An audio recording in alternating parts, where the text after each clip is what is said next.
Well, welcome back from the lunch break, everyone. We're getting ready for the finals this afternoon. Those of you that are here at Portimao, you'll have seen the colourful driver presentation ceremony. You'll see the Micromax youngsters on the grid. Those of you that are tuned in online, you can see the Micromax youngsters lining up. We'll be giving you a roll call, a grid very, very shortly. Welcome back to Portimao.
Well, yes, welcome back again to Portimao. Those of you tuned in online, the first of the track action on finals afternoon is going to be a 15-lap final for these Micromax youngsters. Most of them from Spain, some from Portugal, a couple from Great Britain. Oscar Palomo and Sammy Worship are the front row. Adrian Harando and Axel Charpentier, row 2. Ayrton Simmons, racers from Spain, but originally from Great Britain, or his folks were. Daniel Nogales, row 3. Delbin Garcia and Andrea Pitts, row 4, and Andrea Pitts, the first of our Portuguese drivers. Antolin Gonzalez and Santino Mendes complete the top 10 on row 5. Santino Mendes also from Portugal, as is Gonzalo Coutinho on row 6. Quique Bordes of Spain joining him on row 6. Row 7, Juan Carlos Rezoagli and Juan Francisco Franco of Spain. Row 8, Pablo Lazar of Spain and Antonio Correa of Portugal. Row 9, 2 more Spaniards, Alejandro Lahoz and Hugo Charpentier. Row 10, Andre Marquez and Pepe Arque complete the top 20. Manuel Sanchez and Ruben Silva, row 11. Kilian Mayer and Federico Peters, row 12. Xavier Honrado and Jose Gomez, row 13. Alejandro Jurada and Alvaro Villanueva are row 14. And the top 30 is completed by Alex Simmons, brother of Ayrton. Folks are from Great Britain. Racing out of Spain, he lines up with Portugal's Guilherme Guzmão to complete the top 30. Joel Suados of Spain and Teddy Vallo of Portugal are row 16. Artur Teles of Portugal and Manuel Canizares are row 17. And our grid is completed by Andre Quaresma and Manuel Soares. It's going to be a 15-lap final for these youngsters from Spain and Portugal, a couple of them with British backgrounds, Alex Simmons and Ayrton Simmons. Well, I'm pleased to tell you, those of you tuned in online, the rain of the last week has gone. The heavy winds have gone. It is a little bit breezy here, but it's okay, it's fine. It's not raining and it's not gusting gales. The sun is shining, A lot of blue sky. Should be a great afternoon's racing for all of these finals. The Micromax scheduled away at 13:30. The junior final scheduled to start at 13:55. DD2 Masters at 14:25. The seniors at 14:55. And we close the 2012 Rotax Max Challenge Grand Finals with the DD2 Open category at 15:25. That won't be the last of our coverage though. We shall be giving you live coverage of the prize giving ceremony at the podium at about 16:30. We'll keep you posted on that. Cart number 36 that you see there is Manuel Sanchez of Spain. Behind him, cart number 34, Kilian Mayer. In the foreground, 26, is Frederico Peters of Portugal. Well, they're only young, these guys, 7 and 8, 9, I think is the oldest, but they do get the pretty grid girls, so that's something for them to look forward to in their future in motorsport, isn't it? The Rotax girls from here in Portugal. So the KART-DATA timing screen clock showing that it's 13:26 and half a minute. So we are within 3.5 minutes of rolling onto the circuit. We're at Portimao, the Cartodromo International Algarve in the south of Portugal. Those of you here at the circuit, you will have seen good pictures, the real thing rather, of the aircraft. Rotax, of course, not just involved BRP in kart racing, also doing aero engines, and we saw that plane towing the Rotax banner. Those of you tuned in online at the lunchtime, you'll be aware that that Rotax banner made a good impression. Now, the grid girls with those brollies, well, one or two of them getting a little bit blown inside out, so when I say it's not as gusty as it was, it is not as gusty as it was. But it's more than a gentle breeze. Sitting in my commentary box, I can hear the howl outside of the window, so it's definitely a little bit of a factor. But no rain, and nowhere on the tarmac is there any wet.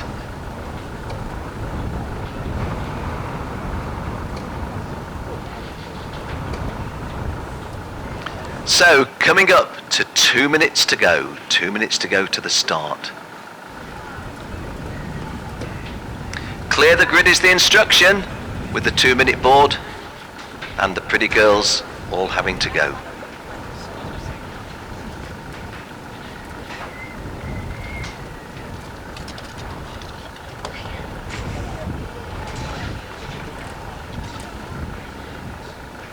Oscar Paloma on pole position and Sammy Worship on the front row.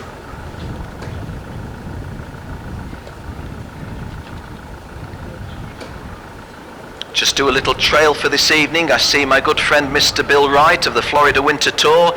You'll be able to see him and hear him tonight at the farewell party, doing what he does best, hosting the World Team Tire Changing Challenge. Mr. Bill Wright, one of those colourful characters in world karting, once met, never forgotten.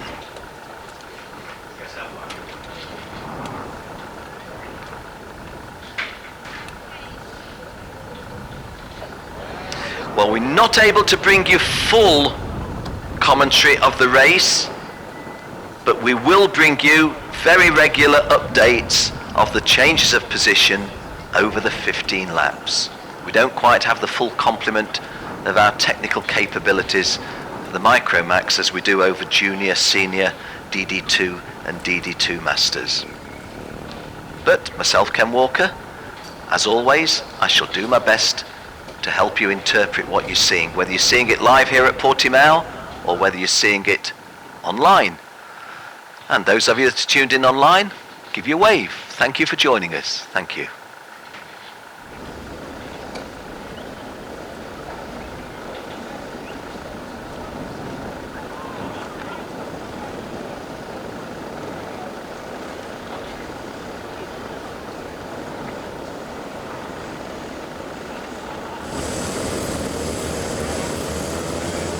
Let's go is the call I hear in my ears, and let's go is what is happening. One formation lap, before a 15-lap Micromax final. Well, these youngsters have absolutely loved being part of the Rotax Max Challenge Grand Finals, and as young as they are, their experience of big-time racing events going to be enormous value to them in their racing careers, I have no doubt whatsoever.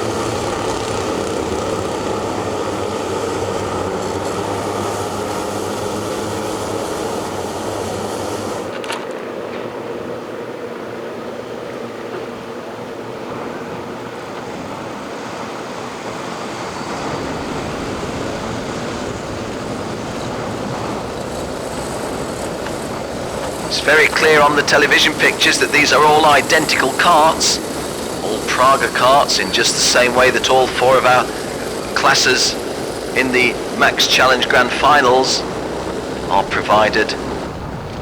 Birel, Sodi Kart, Mach 1 and Haas in the main events, and the Praga karts for these Micromax youngsters. The level playing field, it really is as close as you can get. Nobody is driving their own kart. All of the karts, including these here in Micromax, have been allocated by random ballot. So it's pretty much as level a playing field as you can get. These youngsters approaching the penultimate turn to their right. One turn afterwards brings them onto the home straightaway.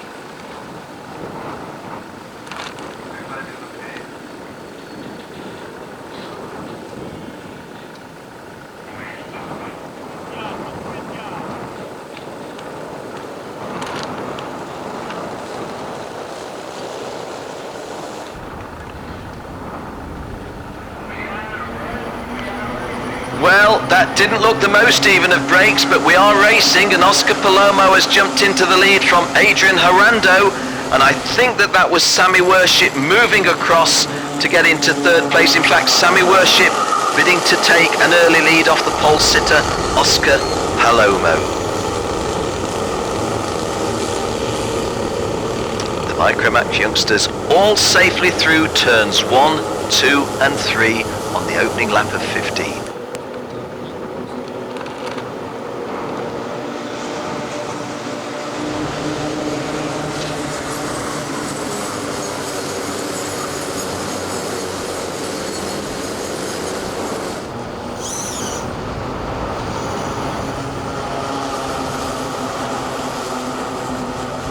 Adrian Harando taking the lead on the opening lap from pole sitter Oscar Palomo. Adrian Harando, our early race leader, relieving Oscar Palomo, the pole sitter who jumped out into the lead. There goes Ayrton Simmons, who started in a front running position and is building on it. Adrian Harando, Sammy Worship, Axel Charpentier with a 1, 2 and 3 on the opening lap, and Oscar Palomo from that pole position must feel very disappointed to be fourth after one lap. Ayrton Simmons 5th, Daniel Nogales 6th, Santino Mendes in 7th place is the best of the Portuguese, and Andre Pitts of Portugal is behind him in 8th place. Juan Carlos Rezoagli of Spain 9th, and Alejandro Lahoz completes the top 10. And Adrian Harando in kart number 10, the race leader at the end of the opening lap, and still in that lead.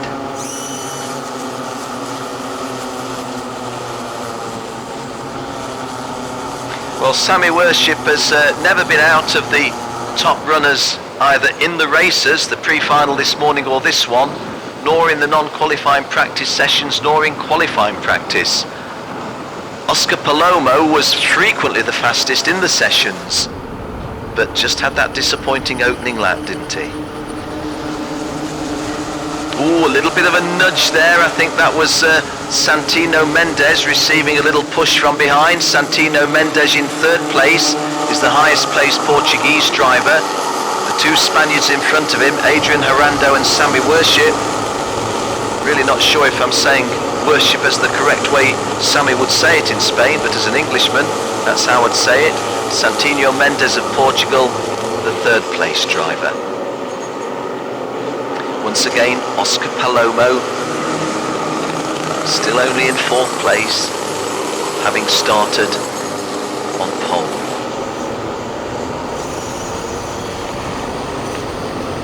Well, you know guys, for these little kids here, this is as serious as it gets. Racing for a grand final title. Oh, and one of our front runners going out and off the tarmac and into the gravel, not hurt in any way, but lost a lot of spaces.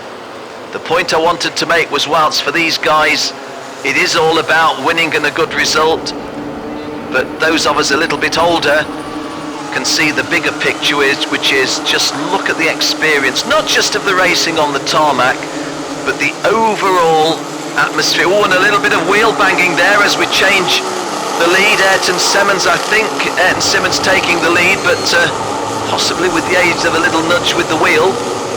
Not really sure, so let's just leave it there. The experience is immense for these kids. They've been rubbing shoulders with some of their heroes, and they won't forget this day and this weekend in a long time. Sadly, Delbin Garcia went out of the race on the opening lap. Delbin Garcia, his mum came to see me earlier in the week, and she was telling me how much she loves her boy, and she's going to be disappointed because Delbin is out of the race, the only one of the 36 starters that we've lost, I do believe.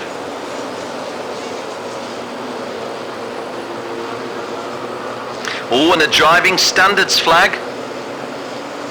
So one of the youngsters has been learning something a little bit naughty. Great dice for the lead. Ayrton Simmons in front of Adrian Herrando, and I think it was the leader. Indeed it was Adrian Herrando getting the driving standards flag. So that may or may not have been the wheel touching that I saw, but it's all part of the learning experience for these youngsters from the Iberian Peninsula of Spain and Portugal. 3-second penalty for a false start for carts 18, 22 and 24. 18, 22 and 24. 18 is Andy Pitts, 22 is Axel Charpentier, and 24 is Daniel Nogales. So again, those guys are not going to be happy with that, but they will have learned something. Be a little bit more careful at the start. 18, 22 and 24 being penalised for an infringement at the start. 18 is Andy Pritz, 22 is Axel Charpentier, and 24 is Daniel Nogales. The front two have gone through. Ayrton Simmons just beginning to, well, I said just beginning to pull away a little bit from Adrian Herrando, and he was, but right now Adrian Herrando looks as if he's more or less glued to the rear bumper of the race leader. We're on lap 6 of a 15-lap Micromax final. I've watched a fair little bit of Micromax racing, not least here in Portugal last year at Viana de Castela, when we had Micromax running separately and Minimax joining them in a grand festival of youth Rotax racing. Also seen quite a little bit of Micromax racing in the United States of America. Of course, the Micromax champions and Minimax champions of the USA don't come to the grand finals. We don't run anything more junior than our junior class. Ayrton Simmons has done a fast lap of 1:11.8, and nobody else has done better than 1:12.00. That's Adrian Herrando in second place, who's second fastest. Oscar Palomo, who dropped to fourth early on, back up to third, and Juan Carlos Rezoagli running fourth. They're all Spaniards, although Ayrton Simmons has British background. Santinho Mendes of Portugal is fifth, Axel Charpentier sixth, and Daniel Nogales 7 are Spanish. Andrea Pitts of Portugal is eighth. Sammy Worship, who I'm afraid I may have put the commentator's cursor on. I've been rather pleased with how the commentator's cursor has not been working, but I mentioned that Sammy Worship has been running at the front the whole of the weekend. He's only running 9th at the moment, just inside the top 10, the last place in the top 10, held by Kike Bordash. Heading round towards the half race distance.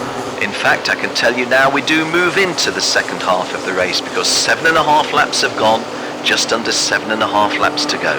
7.5 down, coming up to 7 remaining. Still a good race at the front with Ayrton Simmons holding the advantage over Adrian Harando. These two well clear of the rest of the field. Third place all on his own is Oscar Palomo, but the two at the front are giving us this good race, Ayrton Simmons and Adrian Hernando. On that lap 7, going through the half race distance, Adrian Hernando was quicker in second place than Ayrton Simmons in first place. 1 minute 12.4 versus 1 minute 12.5.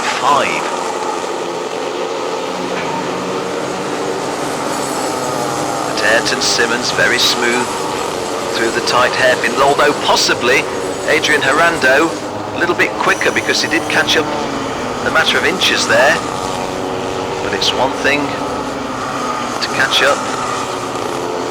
The passing move, if it comes, has to be conceived in the mind's eye and then executed.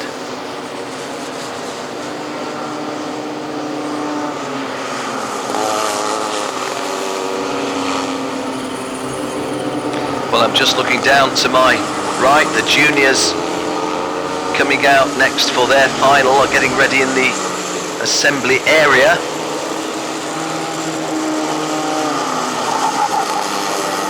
A little bit of nervousness there, I think I detect. But right now, our attention staying with these Micromax youngsters on lap 9 of a 15-lap race distance for their grand final. You're watching on screen the battle for 1 and 2. Leading is Ayrton Simmons of Spain, whose folks come from North London. In second place, Adrian Hernando, who, so far as I know, only has Spanish background, although Adrian could have been a different nationality than a Hispanic one. Oscar Palomo still running in third place, but running rather on his own in third place. Bit of a lonely drive for the pole sitter. Juan Carlos Rezoagli is still fourth, and the first of the Portuguese drivers is Centino Mendes in kart 44, running fifth. And in fact, he hasn't run fifth, he's lost a couple of places, because it's Andre Pitts of Portugal in fifth place.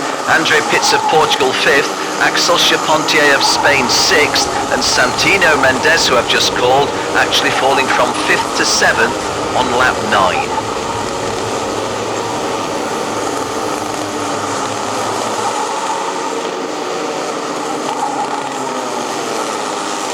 Well, we stay with, on screen, the battle for the lead.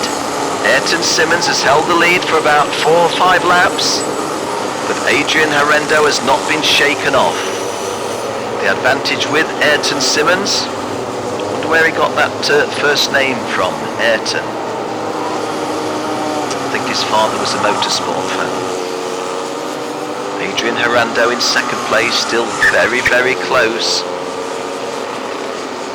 1 1/4 lengths between them, and that 1 1/4 lengths lead, and about 1/4 of a kart length between them. Now, a back marker in the mix. Haven't spotted that the back marker was that close. So let's keep an eye on how the drivers at the front. That back marker is Teddy Vallo of Portugal in kart number 45. And, well, as I take my eye off the screen, for a moment I thought that Adrian Hernando had gone through, but let's see how they deal with the back marker. Not sure that I see the blue flag.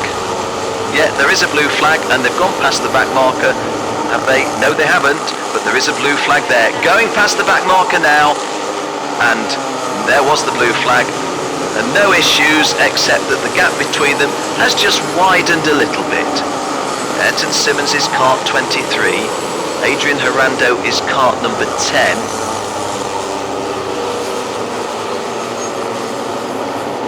And once again, the timing screen just giving me a little bit of anxiety because Oscar Palomo in third place on my screen would appear to have only done 9 laps when everyone's done 10, but I don't think that's the case. I think that Oscar Palomo is there. Andrea Pitts has gained a place up to 4th. So Andrea Pitts, the leading Portuguese driver, now in 4th place. Once again, this first and second locked together. Confirmation that that is Oscar Palomo, who has gone through in 3rd place, and he has done 11 laps like everybody else. So just 4 laps remaining. The quickest time here has been set. Well, there's a surprise. It's been set not by one of these front two, but by Juan Carlos Rezoagli in 5th place.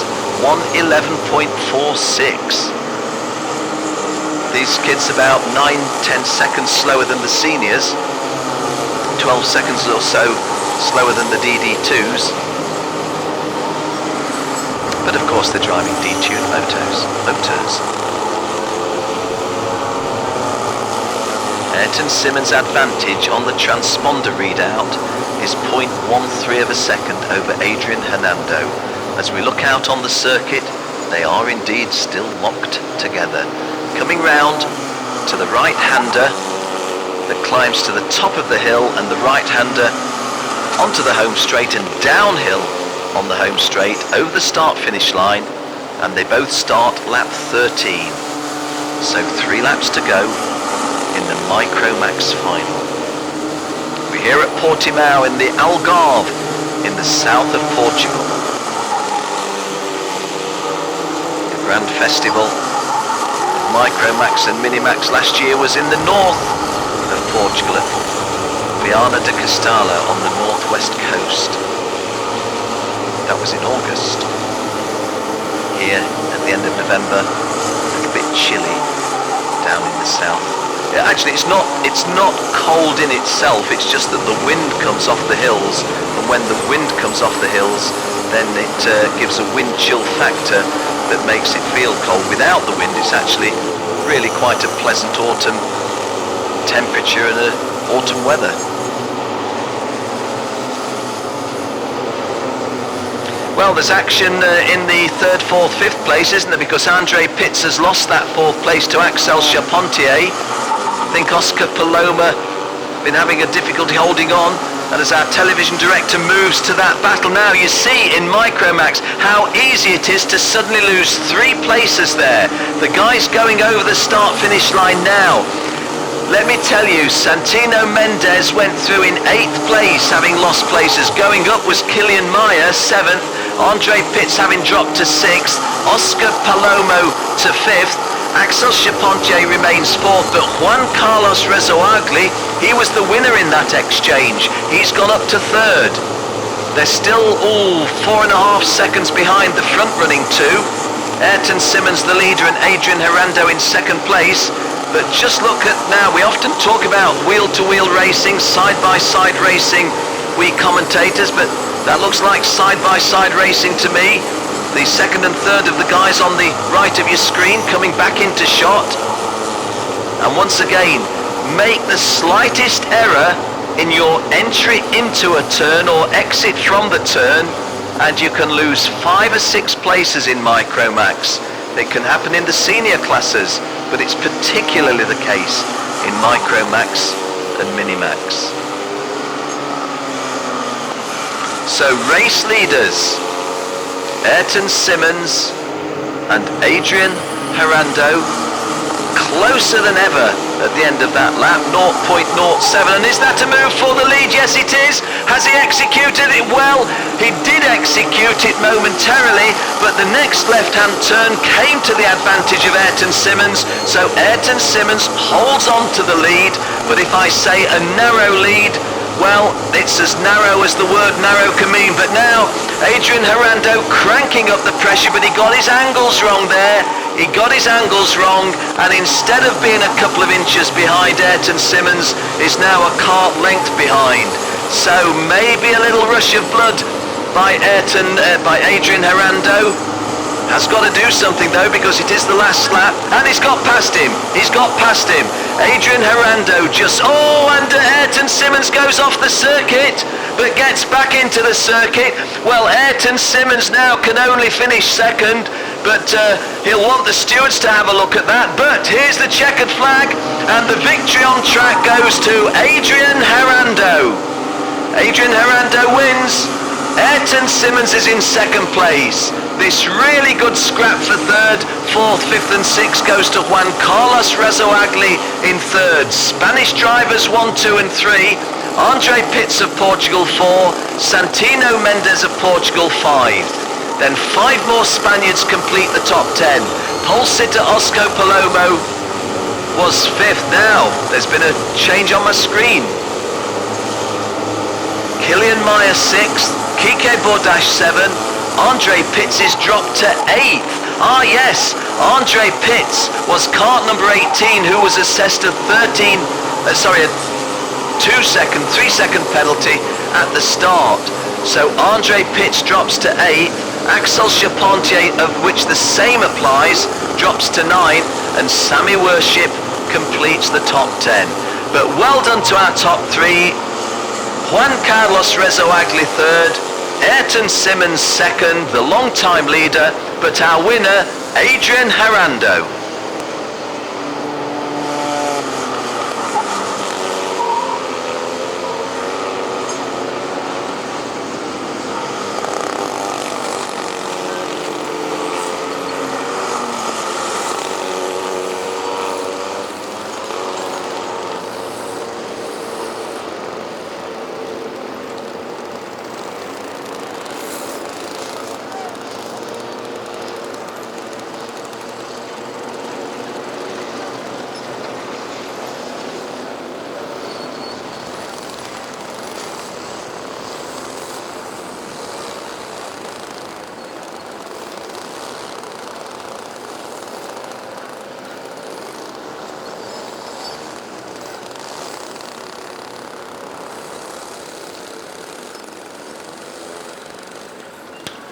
Well, confirmation of the 1, 2 and 3. Victory for Adrian Herando of Spain. In second place, the long-time leader Ayrton Simmons, and in third place, Juan Carlos Rezoagli.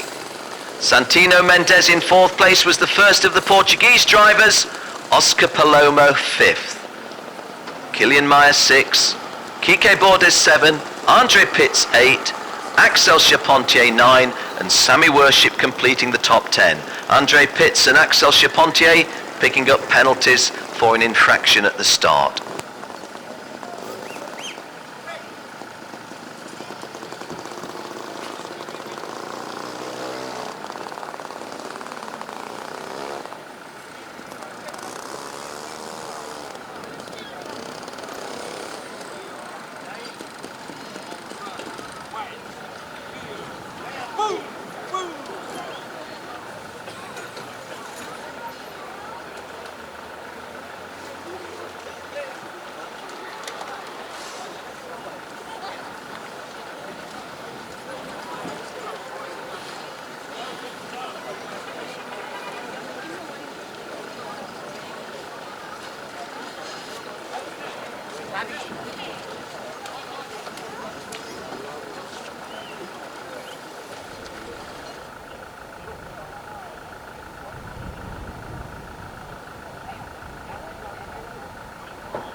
Well, you're looking at the grid, the assembly area, or the dummy grid for all of our finals will be on the starting grid proper, and from there they'll move away to the formation lap. James Golding of Australia is on pole position, joined by Samu Kolmala of Finland on the front row.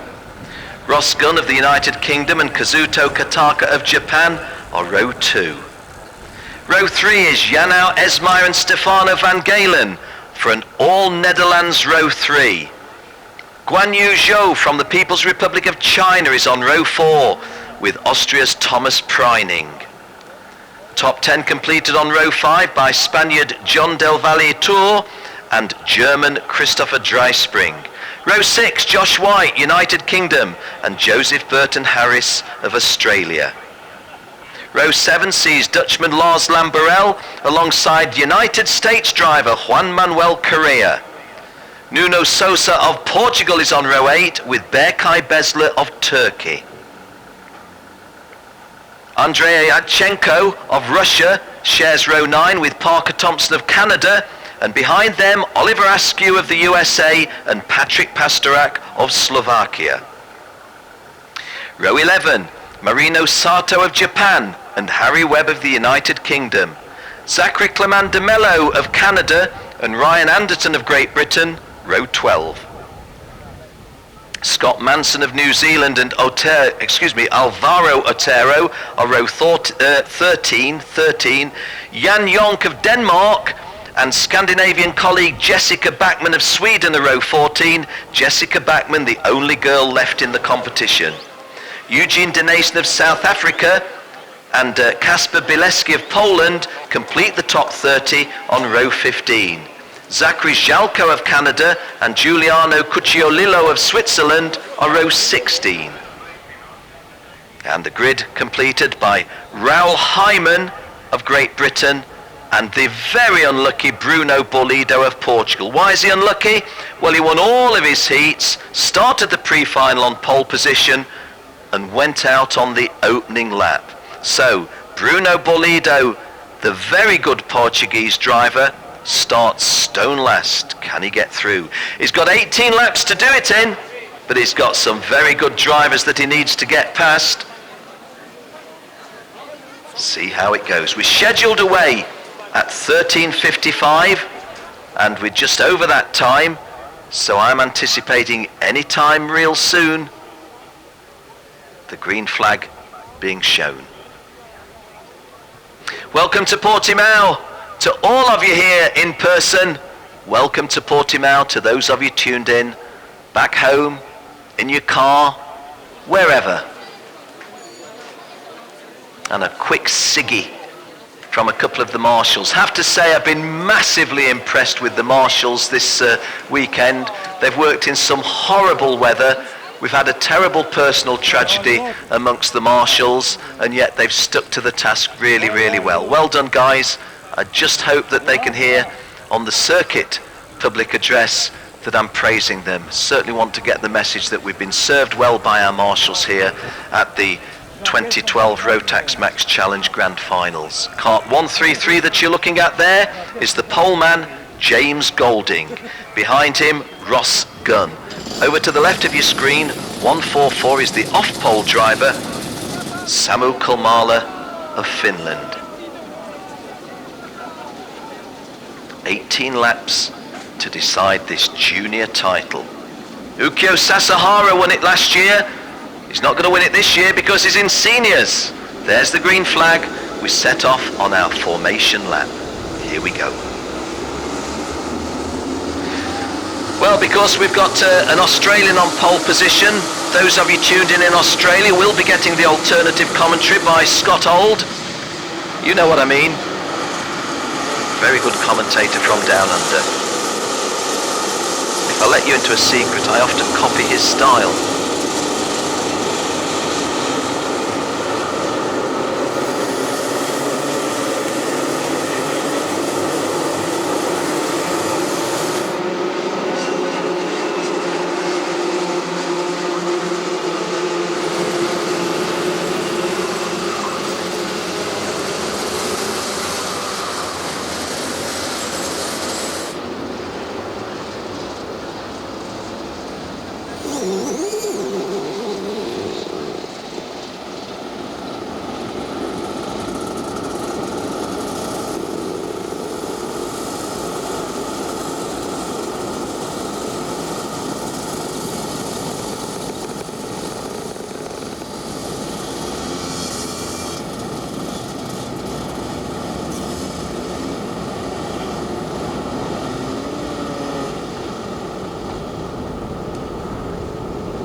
Well, I'm getting a little bit nervous for these lads.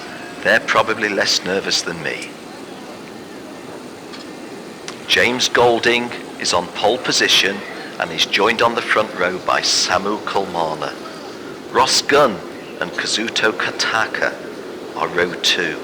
Janau Esmeyer and Stefano van Galen are an all-Dutch row 3.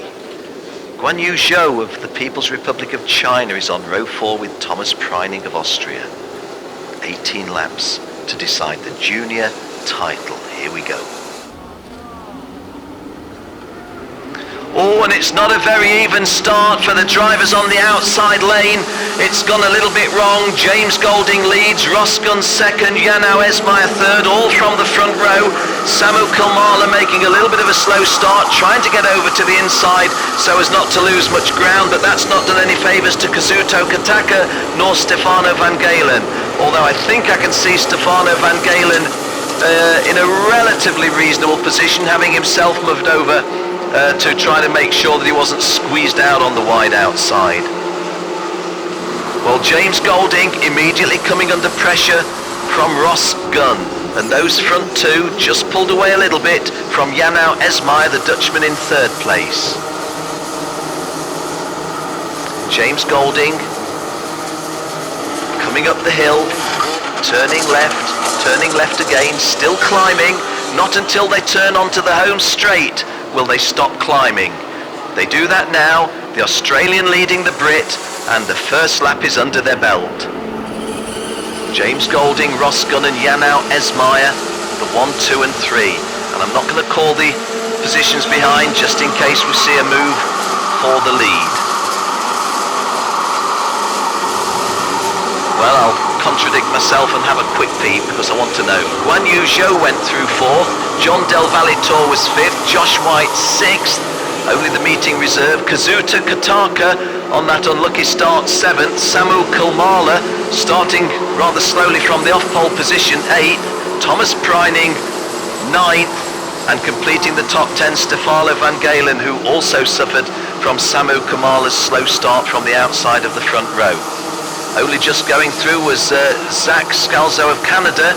We've had issues with Berkay Besler of Turkey, Kasper Bileski of Poland, Scott Manson of New Zealand, and Jan Jonk of Denmark. They've not come through. However, onto the home straight for the second time of 18. James Golding has increased his lead by threefold. Janau Esmeyer having gone past Ross Gunn on that lap. Guan Yu Zhou still 4th, and John Del Valitor still 5th. And John Del Valitor might have moved forward. Jill, doing my spotting in the distance with the binoculars, thinks that John Del Valitor has picked up spaces, and she's right. But let's have a look at the front though, because immediately we've got another battle with Janau Esmeyer, the Dutchman, chasing down the Aussie. Have to say this about Australia, they've not, I'm sure my friends in Australia won't mind me saying this, they've not excelled in the preliminaries, but hey, it's finals day today, and guess what? They're going good today. Good on you guys. James Golding holding the advantage over Janau Esmeyer. Ross Gunn, who made a good start, just trailing a little bit in third place, and that is Guan Yu Zhou in third place and Ross Gunn in fourth place, just trying to hang on. Although as I speak, Ross Gunn is fighting back against Guan Yu Zhou, giving Guan Yu Zhou his real name. Guan Yu Zhou from China, spent a lot of time this year in England, and everybody calls him Joe. When in commentary I say Guan Yu Zhou, they come up to me and they say, "Hey Ken, why don't you call him Joe? Everybody else does. Call him Chinese Joe." That just seems very disrespectful. He's Guan Yu Zhou from the People's Republic of China. He's running third behind Janau Esmeyer of the Netherlands and our race leader, James Golding from Australia. And there goes that move that we were anticipating. Ross Gunn goes back past Guan Yu Zhou and into third place. So Guan Yu Zhou having taken third place off Ross Gunn now just regaining it. Janau Esmeyer just couldn't be any closer to James Golding. It's an 18-lap race, there's a long time to go, but the body language coming out of Jano Esmair is, I would rather like to get past this guy in front of me, and then I want to kick on from there. The message coming from James Golding is, I'm not going to make it easy for you to get past, and why should he? And the message from the two of them as a duo, they're pulling clear of third place Ross Gunn, fourth place Guan Yu Zhou, fifth place John Del Valitor, and sixth place Samu Kulmala. Can't help feeling that Samu Kulmala must be wondering what would have been the situation had he made a better start. Just looking a little bit further down, Harry Webb, the European champion, not had the best of fortune here, is driven up into the top 9. This is lap 5, but there's 18 laps to be raced, so in 9th position, Harry Webb's still in with a shout, so is Josh White in 10th place. Another Aussie, Joseph Burton Harris, running in 12th. Well, Raoul Hyman, who started in 33rd place, is up to 13th. From 33 to 13 in 5 laps by kart number 137, which is Raoul Hyman. And how about this, guys? From stone last, from absolutely last to 15th in 5 laps, the Portuguese driver Bruno Bollido. Those back row starters, Bruno Bollido 15th, Raoul Hyman 13th, they're the guys that are on a charge. The big disappointment, Alvaro Otero down in 20th place, Stefano Van Galen in 23rd place. They've been doing a lot better than that. Thomas Preining down in 28th place, even worse. So it's gone wrong for those last 3 guys I've mentioned, and it's gone wrong at the wrong time, the final. James Golding, Jano Esmair and Ross Gunn are the 1, 2, 3. Guan Yu Zhou there you see in 4th place on screen. John Del Valitor of Spain, the guy who's tracking him. It's good dice, and there goes the move by the Spaniard. And John Del Valitor, I think, has taken that place, taken the lead. Jano Esmair then. And well, immediately we see 3 different leaders. James Golding was the leader. Jano Esmair briefly took the lead. James Golding took it back but went wide, and Ross Gunn takes the lead. That is kart racing Rotax style. You don't see a lot of that in the non-level playing field classes. So Ross Gunn from the United Kingdom coming round to complete lap 7 in the lead for the first time, and there's a 3-second penalty being assessed on someone.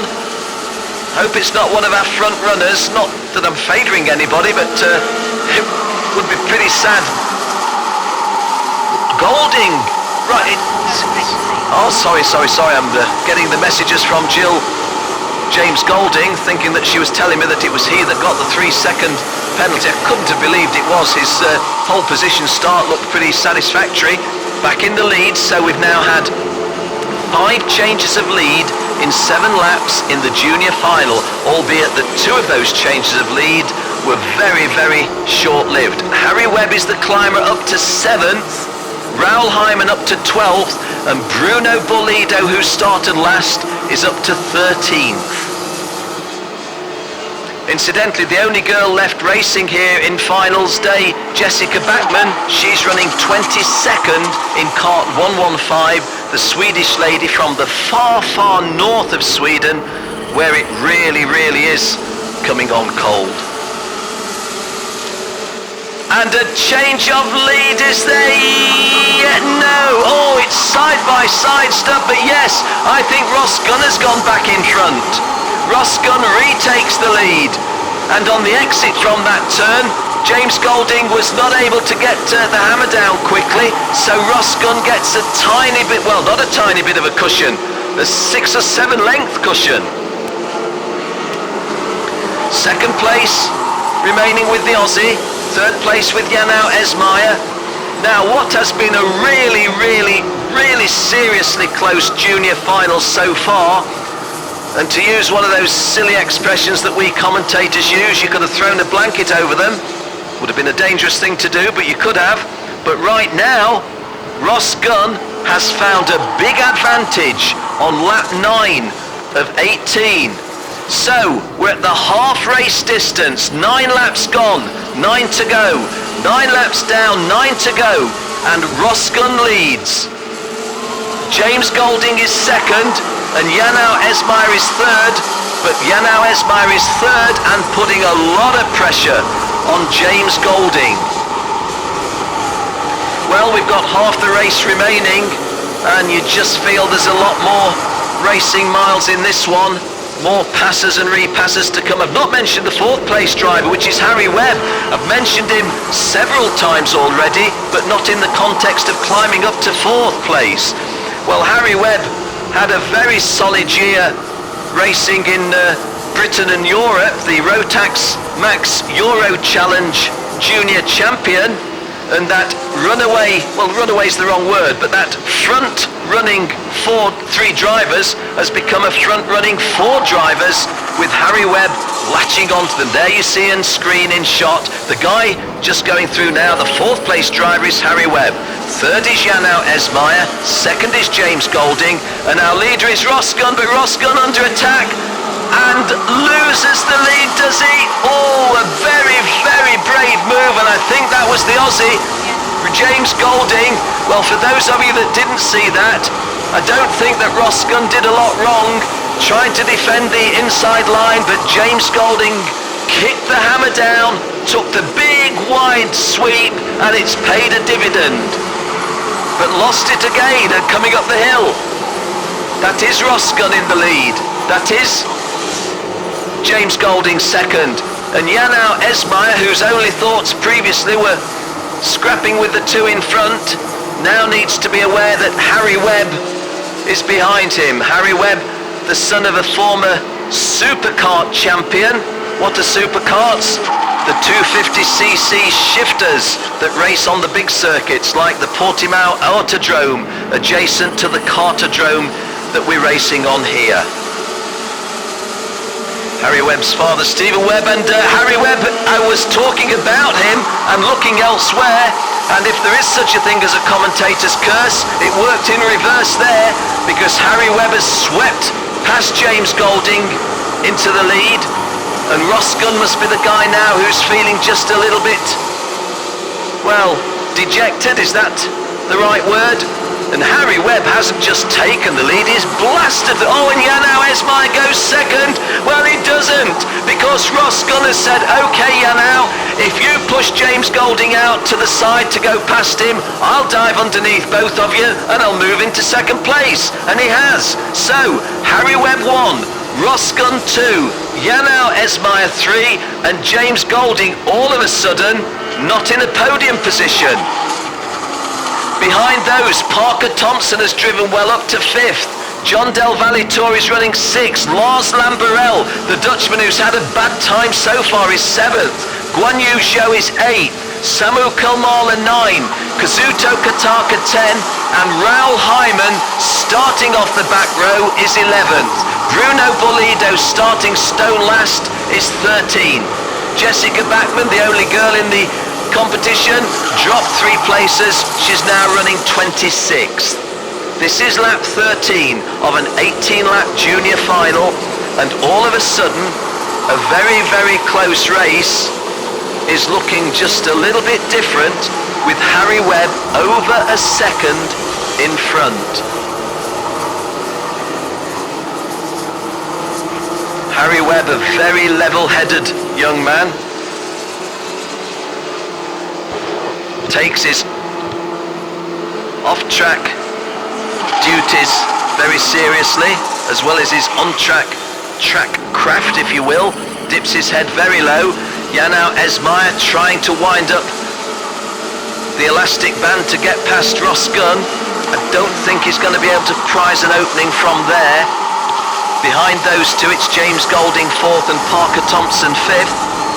Gives a measure of the nature of this event, doesn't it, when James Golding of Australia is being pursued by Parker Thompson of Canada. I wonder how many thousand kilometres there are between the home of James Golding in Australia and the home of Parker Thompson up there in the north in Canada. James Golding getting a place back there, was he? Maybe not. Harry Webb continuing in the lead. No, James is definitely fourth. The scrap there is the dice between Rosgun, KART 134 and Janau Esmayer, KART 177.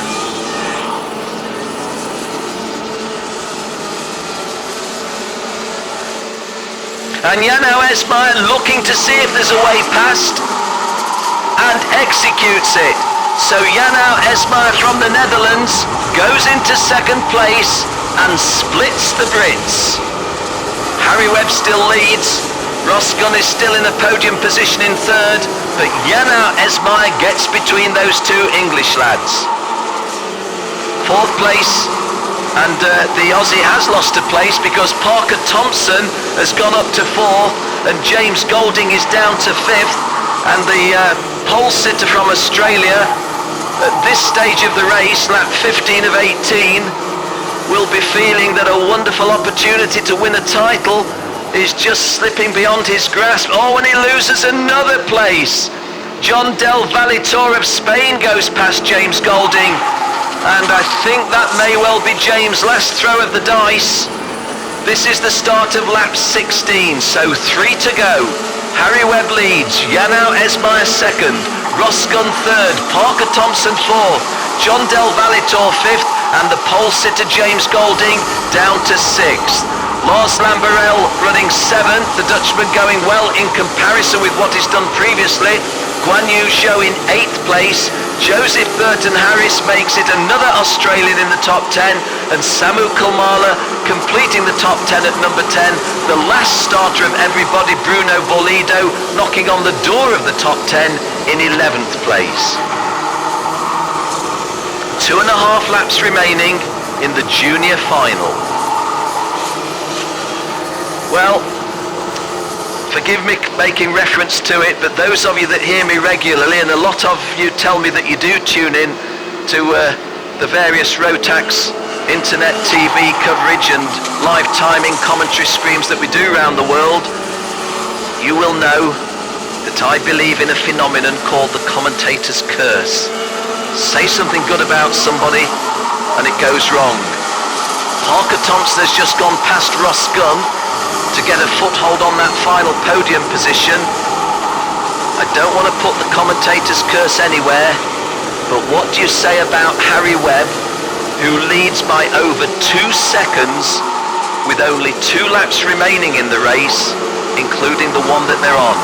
Janau Esmayer, and Parker Thompson, having done so well to get past Rosgun, went a little bit wide on the hairpin and is let that place go. Parker Thompson back into 4th place. If he wants a place on the podium, he's got to work his way past Rosgun for a second time. Just over 1 lap remaining. Harry Webb dips his head. He's a long, long way clear. Janau Esmayer in 2nd place. Ordinarily ought to be safe. Oh, and Parker Thompson having a brave go again, and again getting past Rosgun. So Parker Thompson once again gets himself into a podium place in 3rd. He can't kick on from here because Janau Esmayer is pretty much right in front of him. Harry Webb is way out in front. Not going to say home and dry because of the commentator's curse, but Parker Thompson's got to be circumspect here. And Janau Esmayer slows them down. Oh, and touches, and Parker Thompson has touched Janau Esmayer, and Janau Esmayer might now have lost 2 places. He has. Well, that's a little bit unfortunate for the Dutchman. Maybe he should have driven a little bit more boldly. And it, oh my, and it does drive a little bit more boldly and gets back to 2nd. Well, let's pay tribute to this worthy winner. The European champion is the world champion at this level. Harry Webb wins it. Harry Webb wins it. In 2nd place, Janau Esmayer. 3rd is Parker Thompson. Rosgun 4th. John Del Valitor 5th. Lars Lamberel 6th. James Golding 7. Guan Yu Zhou 8. Joseph Burton Harris 9. And Samu Kulmala completes the top 10.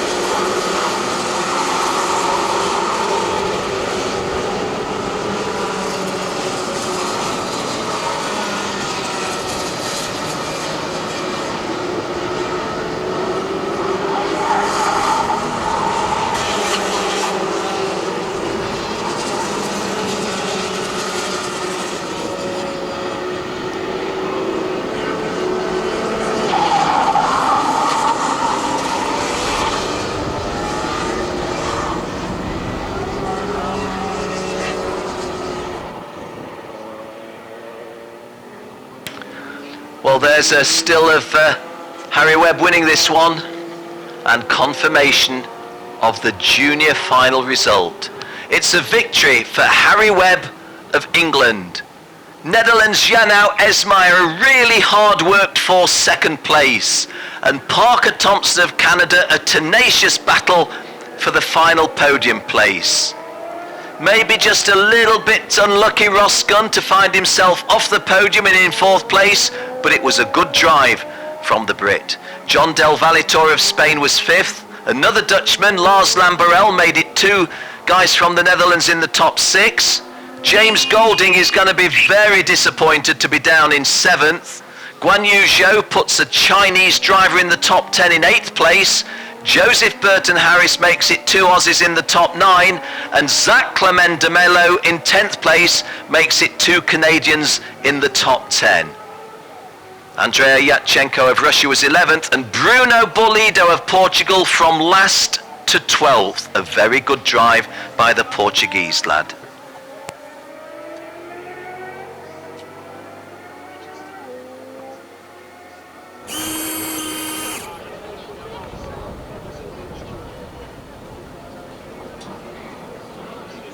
Well, that was a really superb drive by Harry Webb. The Rotax Euro Challenge champion is now the world number 1 and is talking to Jenny Wade.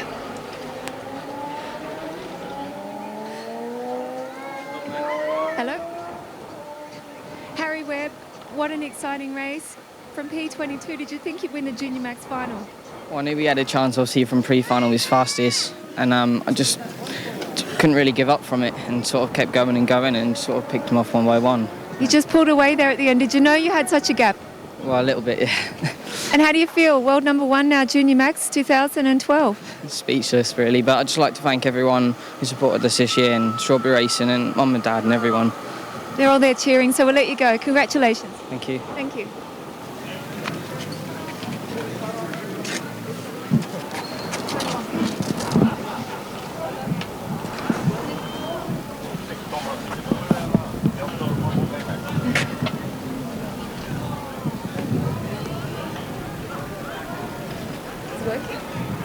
Working? No, yes. Now we go on the go. Okay, just tell me.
Okay, well, our next event is the DD2 Masters Final. They're on the starting grid. Let's go down to Jenny Wade. She's got one or two guys to talk with.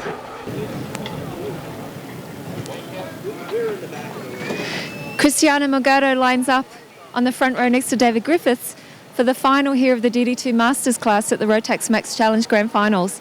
Now, line 2, we take a step back, Martin Pearce and Scott Campbell, one of our previous winners. So the start itself is going to be a good one. Lining up on row 3, Giancarlo Guave and Dennis Cruz, also one of the former Masters winners. On row 4, we have our Russian driver Igor Mukin and Guy Penzard. Of course, both quite capable of winning today.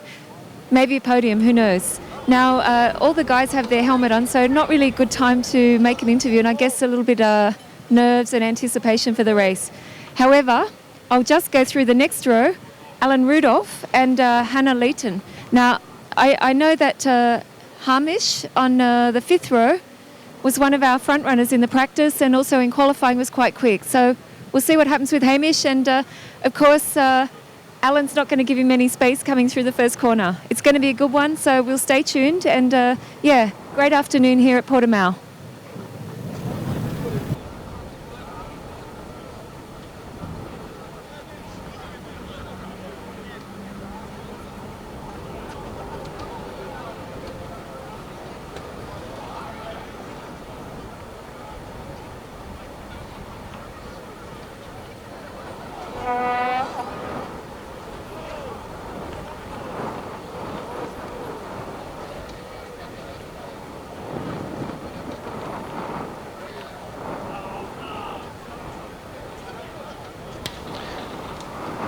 Well, something of a mini tragedy, I think, here, because Dennis Kroos of Holland is scheduled to start this one on the 3rd row, a former world champion, and I don't see Dennis's kart there.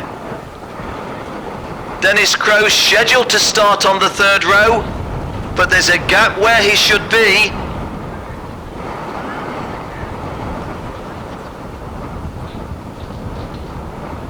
Dennis Kroos, one of several former champions at this level. Well, you can only feel for the Dutchman. You've qualified for the final. You're starting on the 3rd row. It's a 21-lap race. You feel you're in with a shout to win another world title. There is Dennis, hands on hips, but there's no kart there. What is happening for Dennis? Dennis Kroos in his exosuit. Smart helmet, but no kart. That blank piece of tarmac is the key.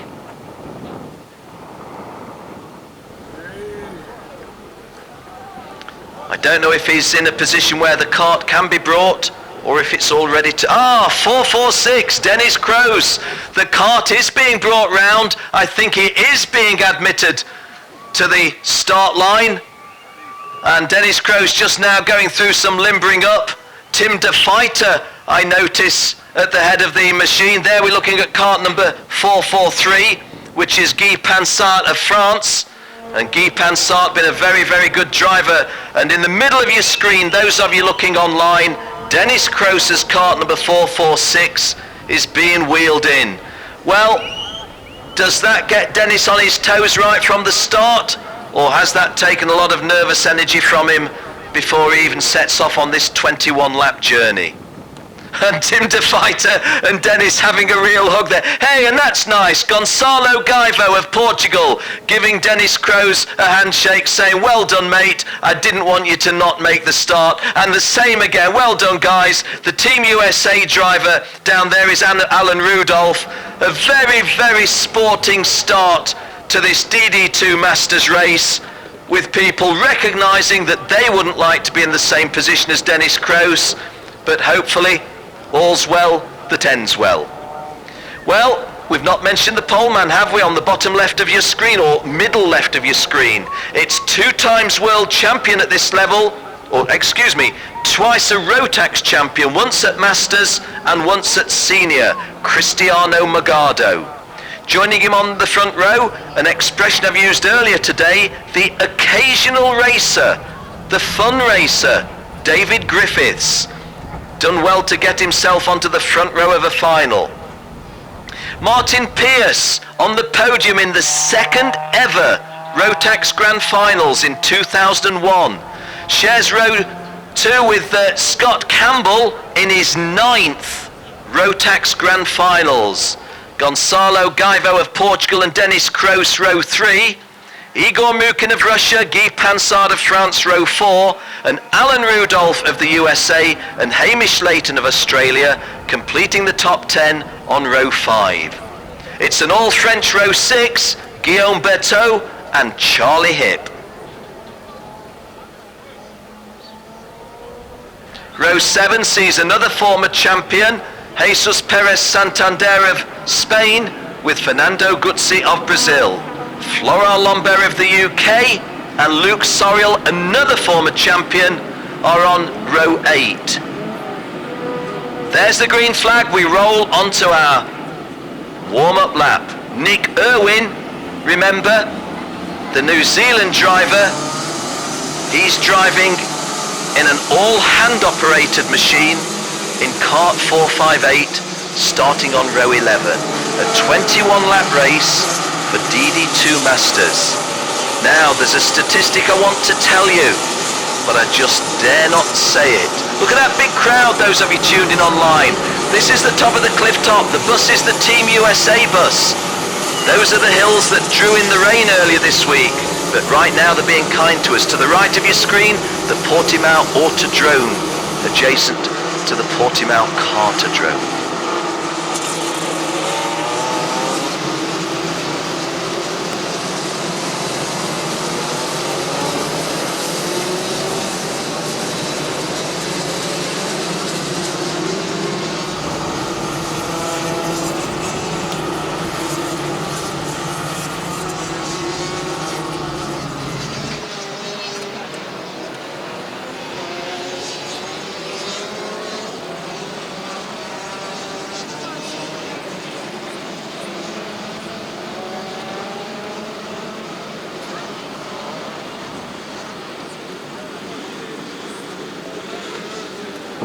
Cristiano Magado is on pole position and David Griffiths is alongside him on the front row.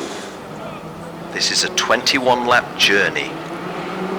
And that's an aborted start. An aborted start, we are not racing.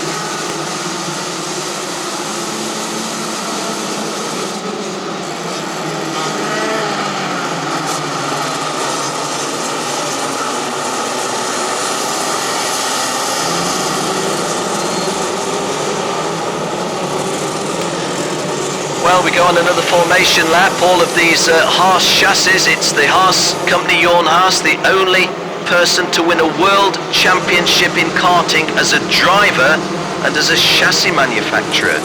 Jorn Haas. The only person to do it in Formula 1, Jack Brabham. The only person to do it in karting, Jorn Haas.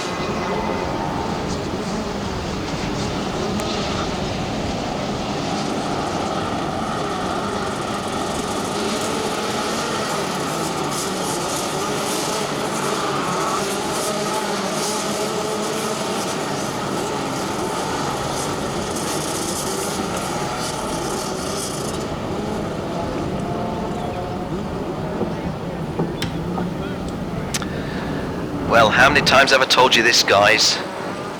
My hands are getting a little bit clammy. My throat's a bit dry. Well, maybe it would be anyway. But I'm nervous. And so many of these guys down there, they tell me they don't have any nerves. Not sure I always believe them. Chris Magado, David Griffiths, leading the field round. Oh, that's a good clean break, and David Griffiths has outgunned Cristiano Magado, and David Griffiths leads. Cristiano Magado is second, but he's got a nudge and loses another place, I think. Cristiano Magado back into third place. I think that's Scott Campbell in second place. My read of this is David Griffiths 1, Scott Campbell 2, Cristiano Magado 3, and I think I'll pretty much stand with that until they come round and prove otherwise. David Griffiths clearly in the lead. Scott Campbell in his 9th Rotax Grand Finals second. Chris Magado bidding for a 3rd Rotax World title in 3rd place. Well, David Griffiths thinks that this is a sprint race, not a 21 lap race. He's kicking away. Very fast start from the outside of the front row. Really fast starts from the outside of the front row that are clean and legitimate, or a little bit rare. Didn't look to me as if it jump-started. Chris Magado now putting pressure on Scott Campbell. Chris Magado clearly doesn't want to hang around in 3rd place too long. If he got into 2nd, he wouldn't want to hang around in 2nd place too long. again, this conundrum for your race commentator. Do I keep my eyes glued to the track, which I want to do? Do I take a quick peep at the TV screen?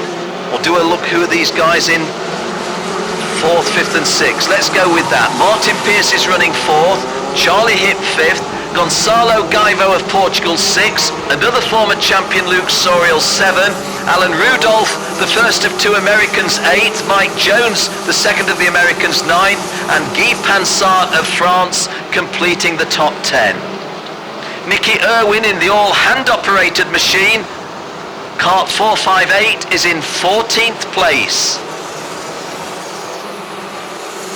David Griffiths has a lead of half a second over Scott Campbell, and Cristiano Magado makes a move and it doesn't come off. I'm not sure that was 100% conviction by Chris Magado. I think he was maybe just sizing up the situation, seeing if he could draw a move out of Scott Campbell.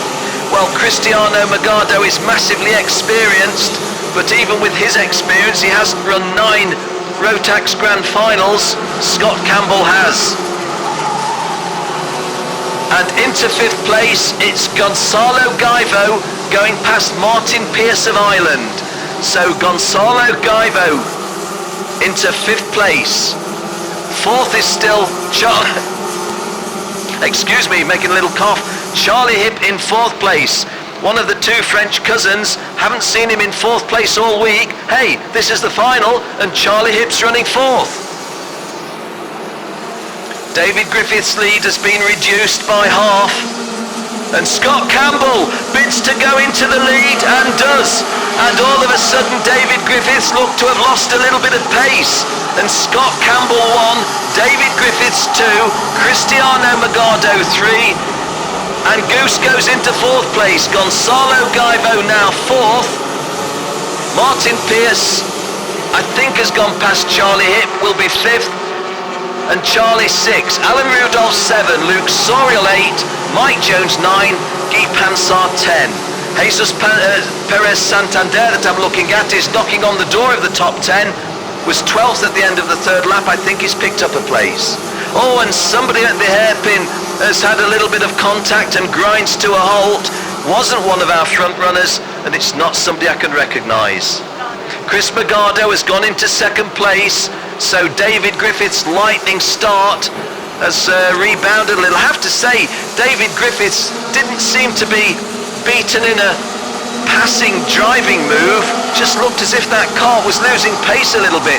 David Griffiths has just been a second slower, or at least 0.85 of a second slower than Scott Campbell and Cristiano Magado.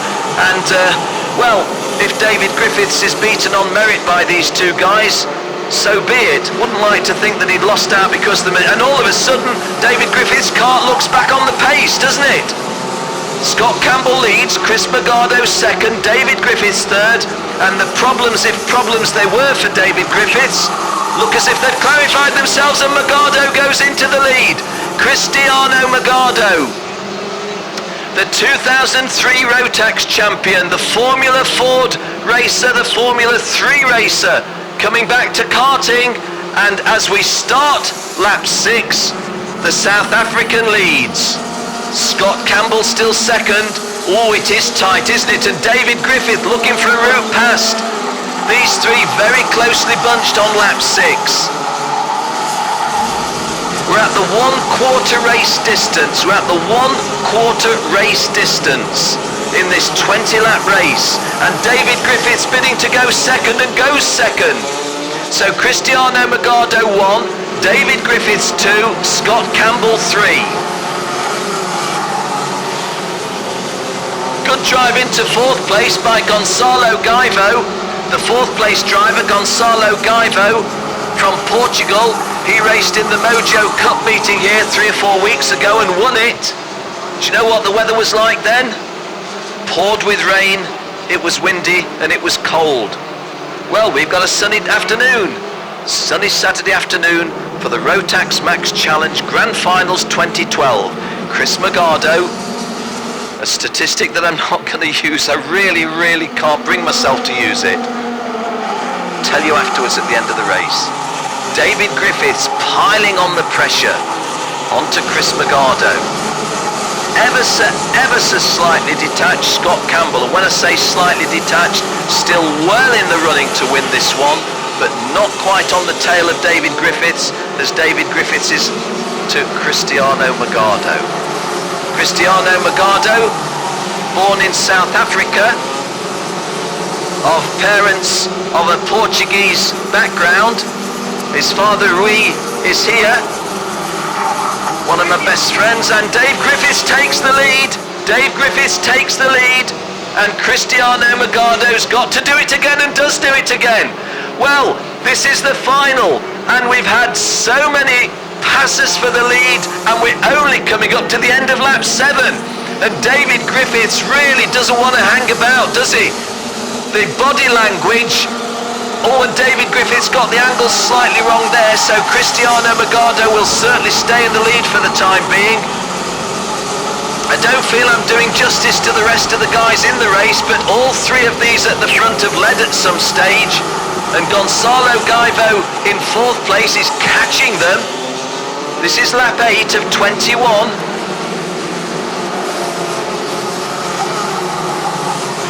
At the 1/3 race distance. Well, I'd take a little pause and tell you that behind Gonçalo Gaivo 4th, Martin Pearce is 5th, Alan Rudolph 6th, Charlie Hipp 7th, Luke Sorial 8th, Guy Pansar 9th, and the amiable Florent Lambert completes the top 10. Mike Jones, the Dallas Karting Centre driver, drops out of the top 10 to 12th place. Dennis Kroos, who had that heartache at the start, is not in the top 20, is running in 21st place. Former champions Chris Adams, only 27th, and Colin Davis, only 28th. Hamish Layton, out of it, in 32nd place. And David Griffiths retakes the lead. David Griffiths once again into the lead. This is lap 9 of 21, and Scott Campbell looking seriously at Cristiano Magado. Well guys, let me tell you something, and it's relevant to what you're watching. My first ever Rotax commentary, Rotax World Grand Finals, was at Sharm el Sheikh, Egypt, and Cristiano won. But at the start of the last lap he was 3rd. But then Adrian Astasi, who led, was passed right by Ricardo van der Ende. Oh, and a little nudge there from Scott Campbell to say to Chris Magado, hurry up. Chris Magado then passed Adrian Astasi and then passed Ricardo van der Ende, and all of that was on a 1200 metre lap of the Sharm el Sheikh Ghibli Raceway circuit. Are we going to go down to a 21st and final lap shakedown? And you know guys, I'm talking of this as a 3-lap race. Look where Gonçalo Gaivo is. The dark horse, or the dark goose if you will, in 4th place, latching on to the front runners. David Griffiths has got a little bit of a margin. Cristiano Magado fairly close, but having to keep an eye out for Scott Campbell. And then just 3 more kart lengths, and Goose Gaivo 4th. Martin Pearce running 5th, Alan Rudolph completing the top 6. And Chris Magado has a peep to see if there's a way through, and goes for it. Well, that looked like selling a dummy. Cristiano Magado goes through, and so does Scott Campbell. And Dave Griffiths all of a sudden is defending 3rd place against Gonçalo Gaivo. Cristiano Magado moved out as if to say, I'm coming through, dipped back in behind David Griffiths to say no, it won't work, but then shot out and took the lead again. Scott Campbell 2nd, David Griffiths 3rd, Gonçalo Gaivo 4th. This is lap 11 of 21. We're at the half race distance. 10.5 laps gone, 10.5 laps to go. So into the second half of the race, Cristiano Magado's lead is 1.5 lengths over Scott Campbell, the 9 times grand finalist. But Scott Campbell closes that 1.5 lengths to about 1.5 inches, and Gonzalo Gaivo made a dive there at David Griffiths, which Griffiths was obliged to defend. It's a great race, these four. They're racing for a world Rotax title and for a place on the podium. One of these unlucky guys is not going to make it onto the podium, and yet all four of them would make a worthy champion. This is lap 12 of 21.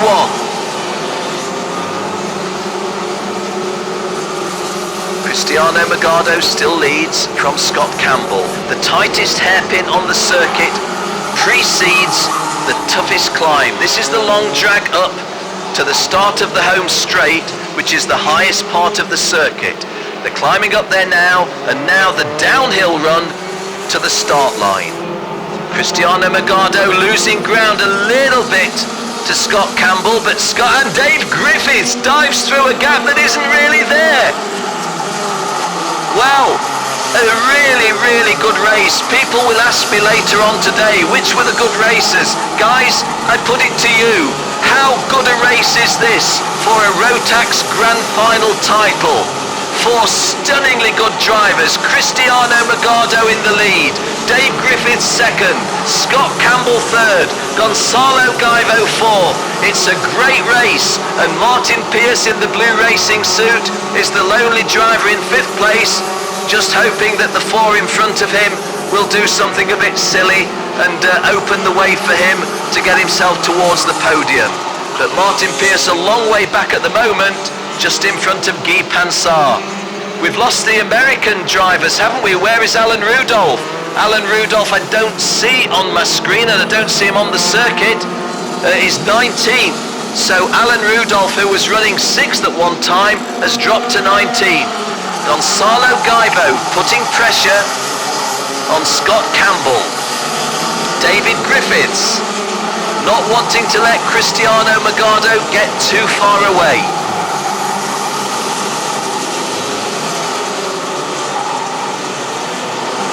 About a cart and a half length between them all. At least there are when they close in at the hairpin. Cristiano Magado 1, David Griffiths 2, Scott Campbell 3, Gonzalo Gaivo 4, and they're not quite as close, well, they're clearly not as close together as they were. Again, that exaggerated head movement and upper torso movement by Cristiano Magado. Sweeping down to the 2/3 race distance, 14 laps gone, 7 to go, 14 laps down, 7 to go. Cristiano Magado, and the gap has closed up once again. Chris Magado's just done a 60.49, his fastest is 60.40, but Scott Campbell's just done a 60.2, and Scott Campbell is the quickest of those front-running four, in fact the quickest driver on the circuit.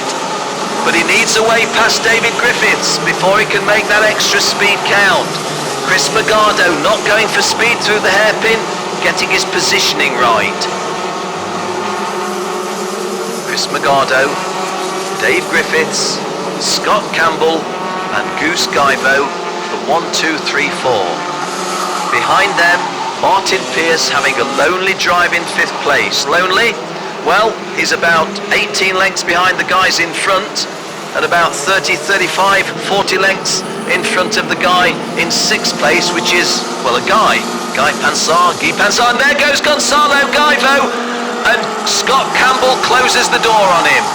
So Gonzalo Gaivo looking at a dive on the inside, Scott Campbell, the wily Canadian, saying, not this time, mate. Maybe you won the Mojo Cup 3 or 4 weeks ago, but one of the reasons you won that was that I wasn't there. And if I had have been, I wouldn't have let you past, and he didn't then. Well, David Griffiths getting a little bit closer to Cristiano Magado. Like I say, Chris Magado won his first world title on a last lap dash when he started the last lap in 3rd place, and there were 4 pieces of overtaking in 1 lap that led to Chris Magado gaining his first Rotax title. Is it going to go that far down in 2012? Dave Griffiths still very close to Cristiano Magado.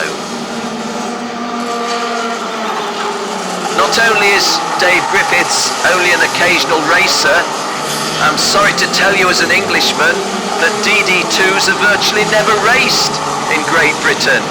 Tiffany Chittenden was the last DD2 British champion, but we just don't have a British Championship anymore. Why not? The promoters tell us there's not enough interest. Well, Dave Griffiths could provide some interest. Lucas Orrock racing in this race, Patrick Pearce racing in this race, Tamsin Germain in the Rotax Euro Challenge. All of them good exponents of DD2, and right now Dave Griffiths on a very serious bid for a Rotax World title. Cristiano Magado coming round to complete lap 17. And Goose Guyvo getting closer again to Scott Campbell, and to some degree Scott Campbell has been forced into the move by Goose, but he doesn't get past Dave Griffiths.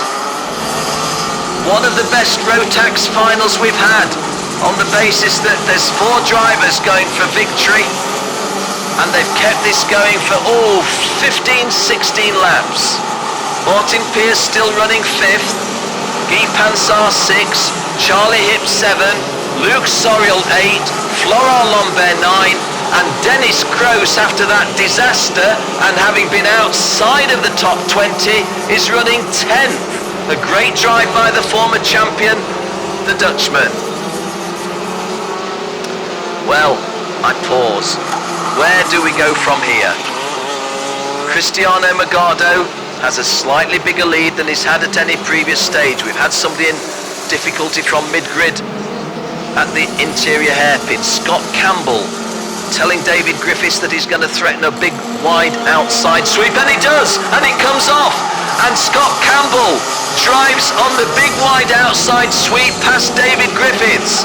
So the Englishman is now relegated to 3rd, and as much as David Griffiths will want to pass the guy in front of him, if he loses one more place, he's off the podium in a race that he led, in a final that he led. Chris Magado, as happens when there's a change in 2nd and 3rd place, is one of the beneficiaries, and this is the biggest lead that we've had in any stage in the race. And it's not a bad time to establish a decent lead, because Cristiano Magado is coming round towards the end of the 19th lap in a 21-lap DD2 Masters final. There's a lot on this. Goose Guyvo looking for that podium place, but Dave Griffiths getting really close to Scott Campbell. The race at the moment, and I'm not taking anything for granted, Chris Magado hasn't won this yet, but 2nd, 3rd and 4th now is the really tight battleground, because Chris Magado has got a cushion. Scott Campbell's 2nd, David Griffiths 3rd, Gonzalo Guyvo 4th, Martin Pearce in 5th place is getting closer to them, but this is lap 20 of 21. So with just 1 2/3 laps remaining, you can't see the Irishman getting any closer. Well, you can see him getting closer, but not getting himself to a podium place.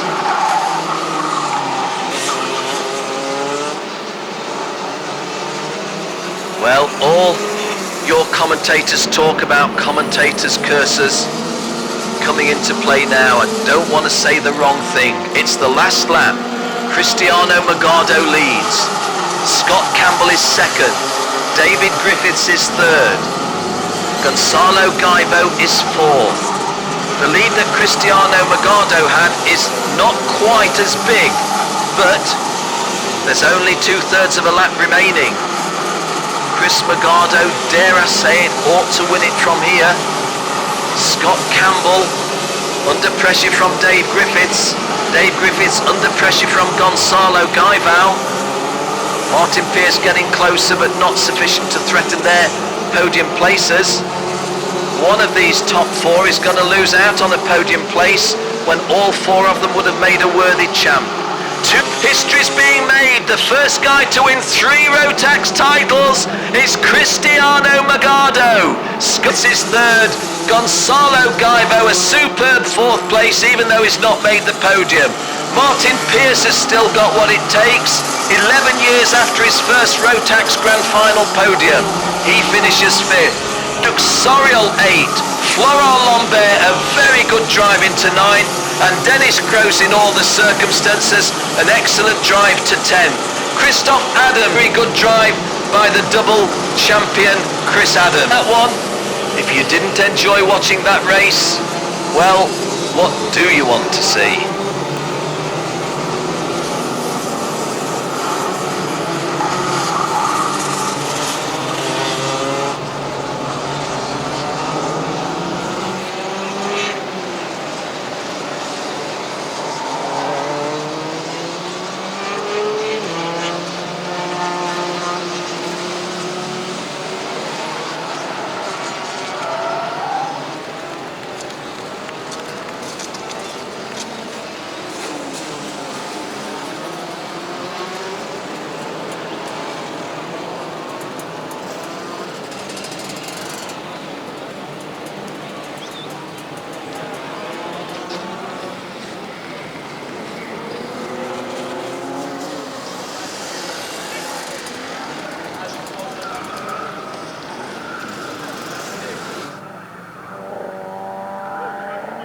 That's what it looked like at the finish, and confirmation that history has been made. 3 times a Rotax Grand Final champion, Cristiano Magado. Did it in 2003, did it last year, and has just done it here in Portugal. Portuguese name, Portuguese ethnic background, Cristiano Magado wins. A great drive into 2nd place by the most experienced guy in a Rotax Grand Finals. His 9th final, and he's on the podium again, Scott Campbell. David Griffiths, only a very occasional driver, a stunningly good drive onto the podium in 3rd place. Gaivo Gonçalo of Portugal, so unlucky not to make the podium. A great drive by Goose. Portugal's number 1 came home 4th. Martin Pierce of Ireland 5th. Guy Pansart and Charlie Hip from France were 6th and 7th. Luke Sorial, a former champion in Canada, a Canadian former world number 1 at this level, 8th. Florent Lambert 9th, and Dennis Kroos, another former champion, completing the top 10.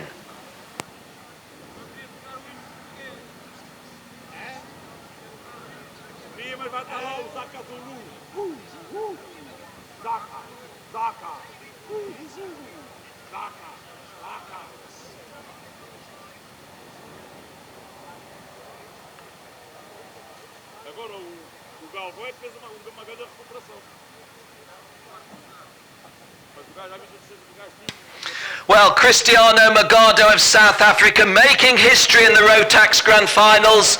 He must be a happy soul indeed. He's talking to Jenny Wade now.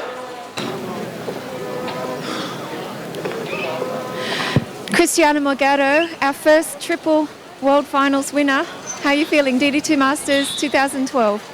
Yeah, it's unbelievable. I'm honoured to have won that, and well done to the rest of the guys. They gave me a really tough race, but thankfully, just the timing was right, and I held a small gap at the end, which was enough. There was really a battle going on there behind you, and just enough to pull a little bit of a gap, and then it was all over, I think. But for some time, what were you thinking? Yeah, any of us 3 could have probably won it, changing the lead all the time. But yeah, thank God that I was blessed with a win, and I'm really grateful for that, and thank you. It was fantastic racing, so congratulations to your team, and of course another South African number 1. Thank you, appreciate it, thank you. Sure. Well, Chris Magado, clearly a very happy guy, and why not? 3 times a Rotax champion.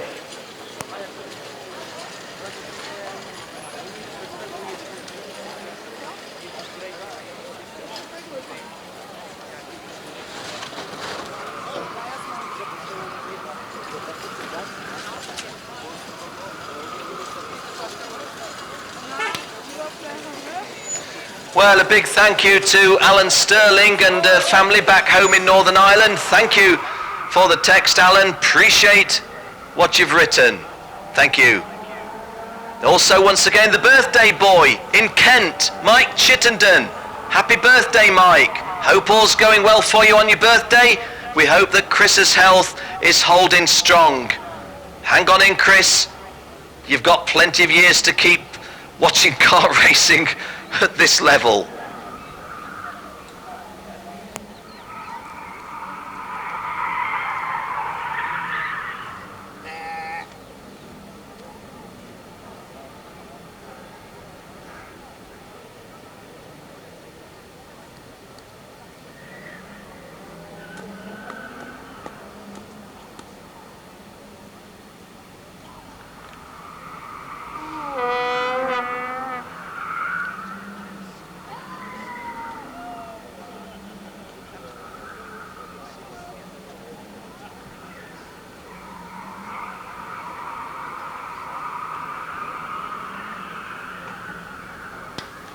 Okay, well, Jenny Wade is down there on the grid at the start of the senior final.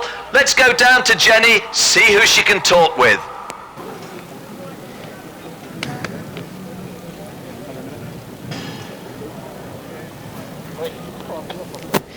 So, senior match, an exciting DD2 race. What will we expect?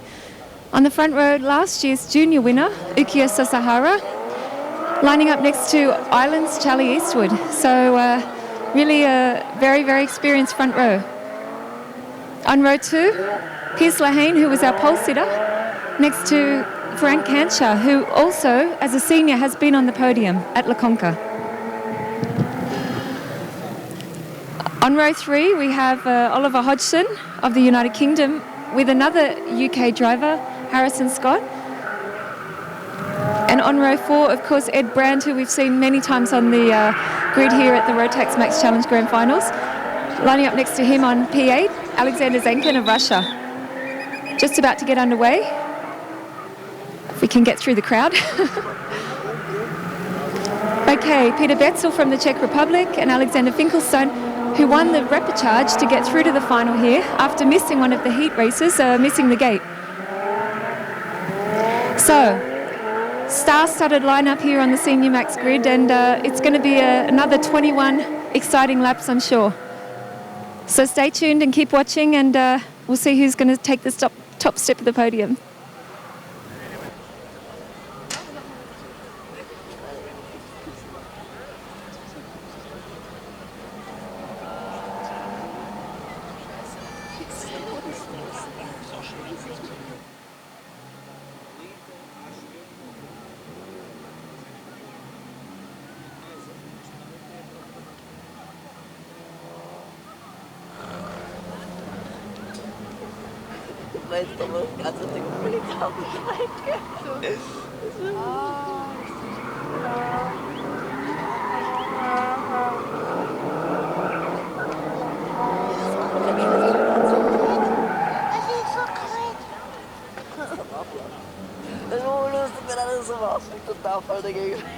Det siehst du gerade mit seiner Oma.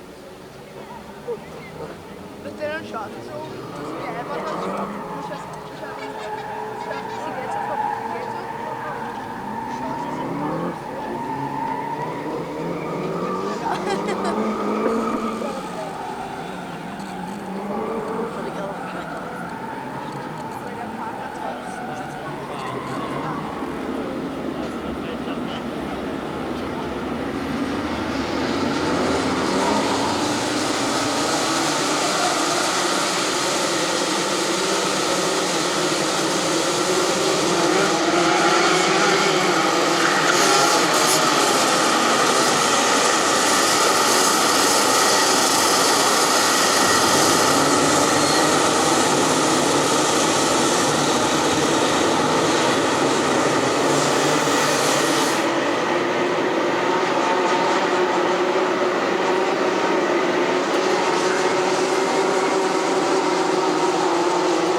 To those of you tuned in online, thank you for tuning in online.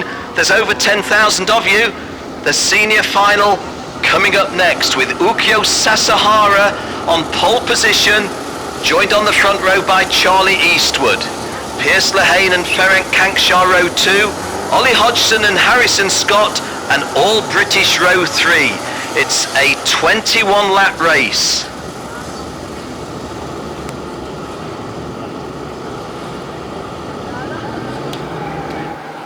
Well, once again, very many thanks to all of you, the 10,000 plus that are tuned in. I'm Ken Walker from England, but hey, I'm neutral in this one, I promise you. And I regard it as a very considerable privilege to be able to be calling the races at the Rotax Max Challenge Grand Finals for the 10th consecutive time. Looking forward to a great race here.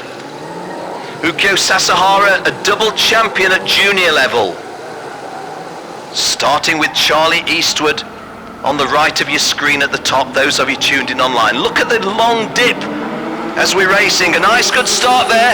Ukyo Sasahara getting away strongly, Pierce Lehane getting away strongly, and immediately putting pressure on Ukyo Sasahara. Charlie Eastwood also getting a decent start, but there's somebody from the front who's gone out on turn 1. Well, one of our drivers from pretty near the front going to be reflecting on the disaster that was turn 2 on the opening lap of the senior final. Ukyo Sasahara leads, Pierce Lehane is in 2nd place, and Charlie Eastwood in 3rd place. Well, not able to identify. Oh, and some other guys have gone out on the opening lap at the hairpin, but they get going again. All of the guys that have left the tarmac are circulating again, but their chance of glory would appear to have gone. Well, Ukyo Sasahara first won a Rotax title at Sharm El Sheikh, but is about to lose the lead, and he is the race leader at the start of lap 2. Ukyo Sasahara 2nd, Charlie Eastwood 3rd. I think they're the only. Francisco Morris 6, Peter Betzel 7, Ferenc Kankshaw 8, Marco Di Leo 9, and Danny Formal, the American champion, 10. Alexandra Finkelstein, the French champion, running Guilance qualifier. It can be done. Harrison Scott way down in 14th place. Something went badly wrong for Harrison, and that may have been the front runner that I saw. Not convinced it was, didn't really look like him. Let me just look further down. May have been Philip Morin even, but not able to tell you with any certainty. Last of the last chance racers, finishing 5th eventually, running 21st in the final. Well, there's so much interest when you look at the drivers coming through from the back, but we've got to stay in this one, and that looks like Ollie Hodgson making a move forward.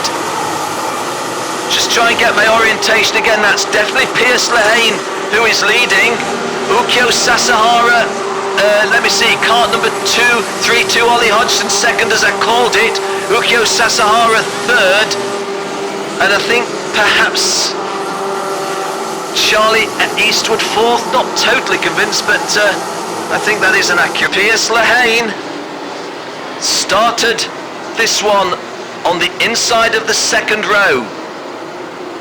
Was originally expecting to start on the outside of the 2nd row, then Harrison Scott was assessed a penalty, and what a big difference it is starting from the outside of the 2nd row versus the inside of the 2nd row. What a big difference it is when you get to the front. Well, I've got to know quite a lot of these Australian drivers, and I sort of hesitate to say what I'm about to say. There's some very, very, very good Aussie drivers at present in Rotax. If I was nailed to the wall to say which of them do you think is the best, I'd put my money on Pierce.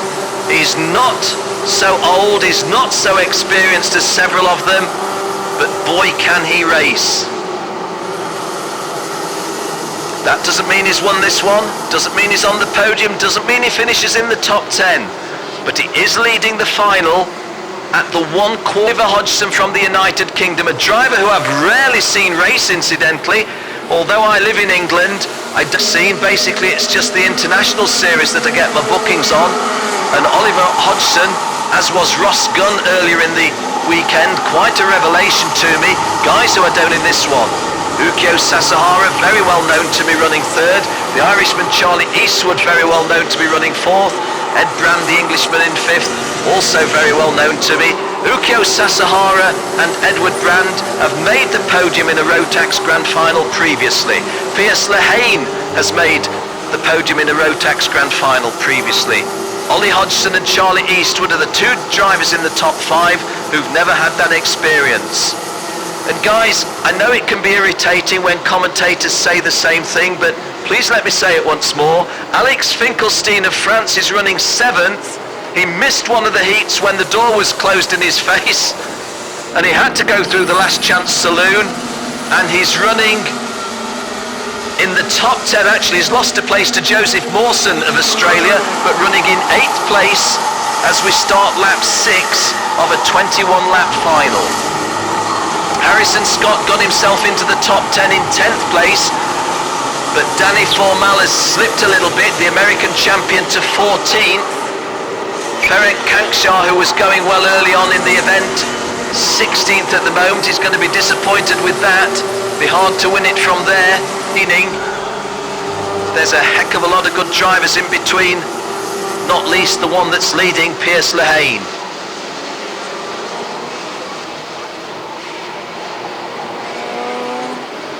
Well, Piers Lehane, in my opinion, lead. It was 0.32 of a second at the end of lap. It's 0.35 of a second. So we're talking splitting hairs, aren't we? Let's simply say that these front-running 4 are very, very close. Piers Lehane 1, Ollie Hodgson 2, Ukyo Sasahara 3, Charlie Eastwood 4. Charlie Eastwood, if you think that his dad runs a kart circuit and they're very, very in Northern Ireland.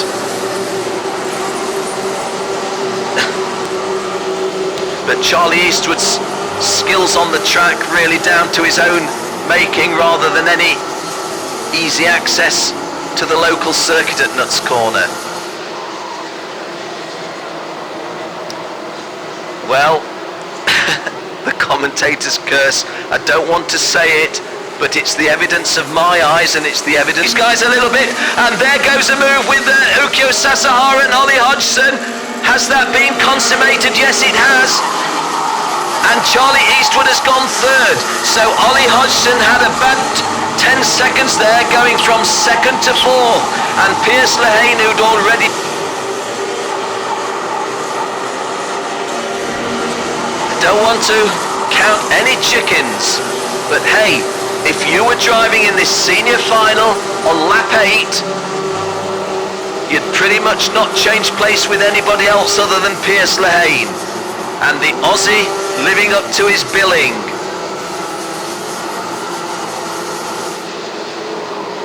Ukyo Sasahara, twice on a podium previously in a grand finals, in a podium place at the moment and a renowned battler, but you can't battle the guy in front of you if you're 10 lengths behind him.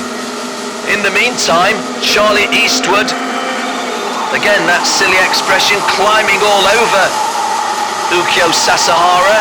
Ollie Hodgson, incidentally, when he drops, what these 3 guys need to do is not let the Aussie get away. But Piers Lehane is laying down the times. Quickest guy out there, incidentally, is Charlie, quicker than Ukyo Sasahara in front of him. But there's not a lot in it. Piers Lehane's done a 61.5, well, a 61.53. Charlie Eastwood a 61.40.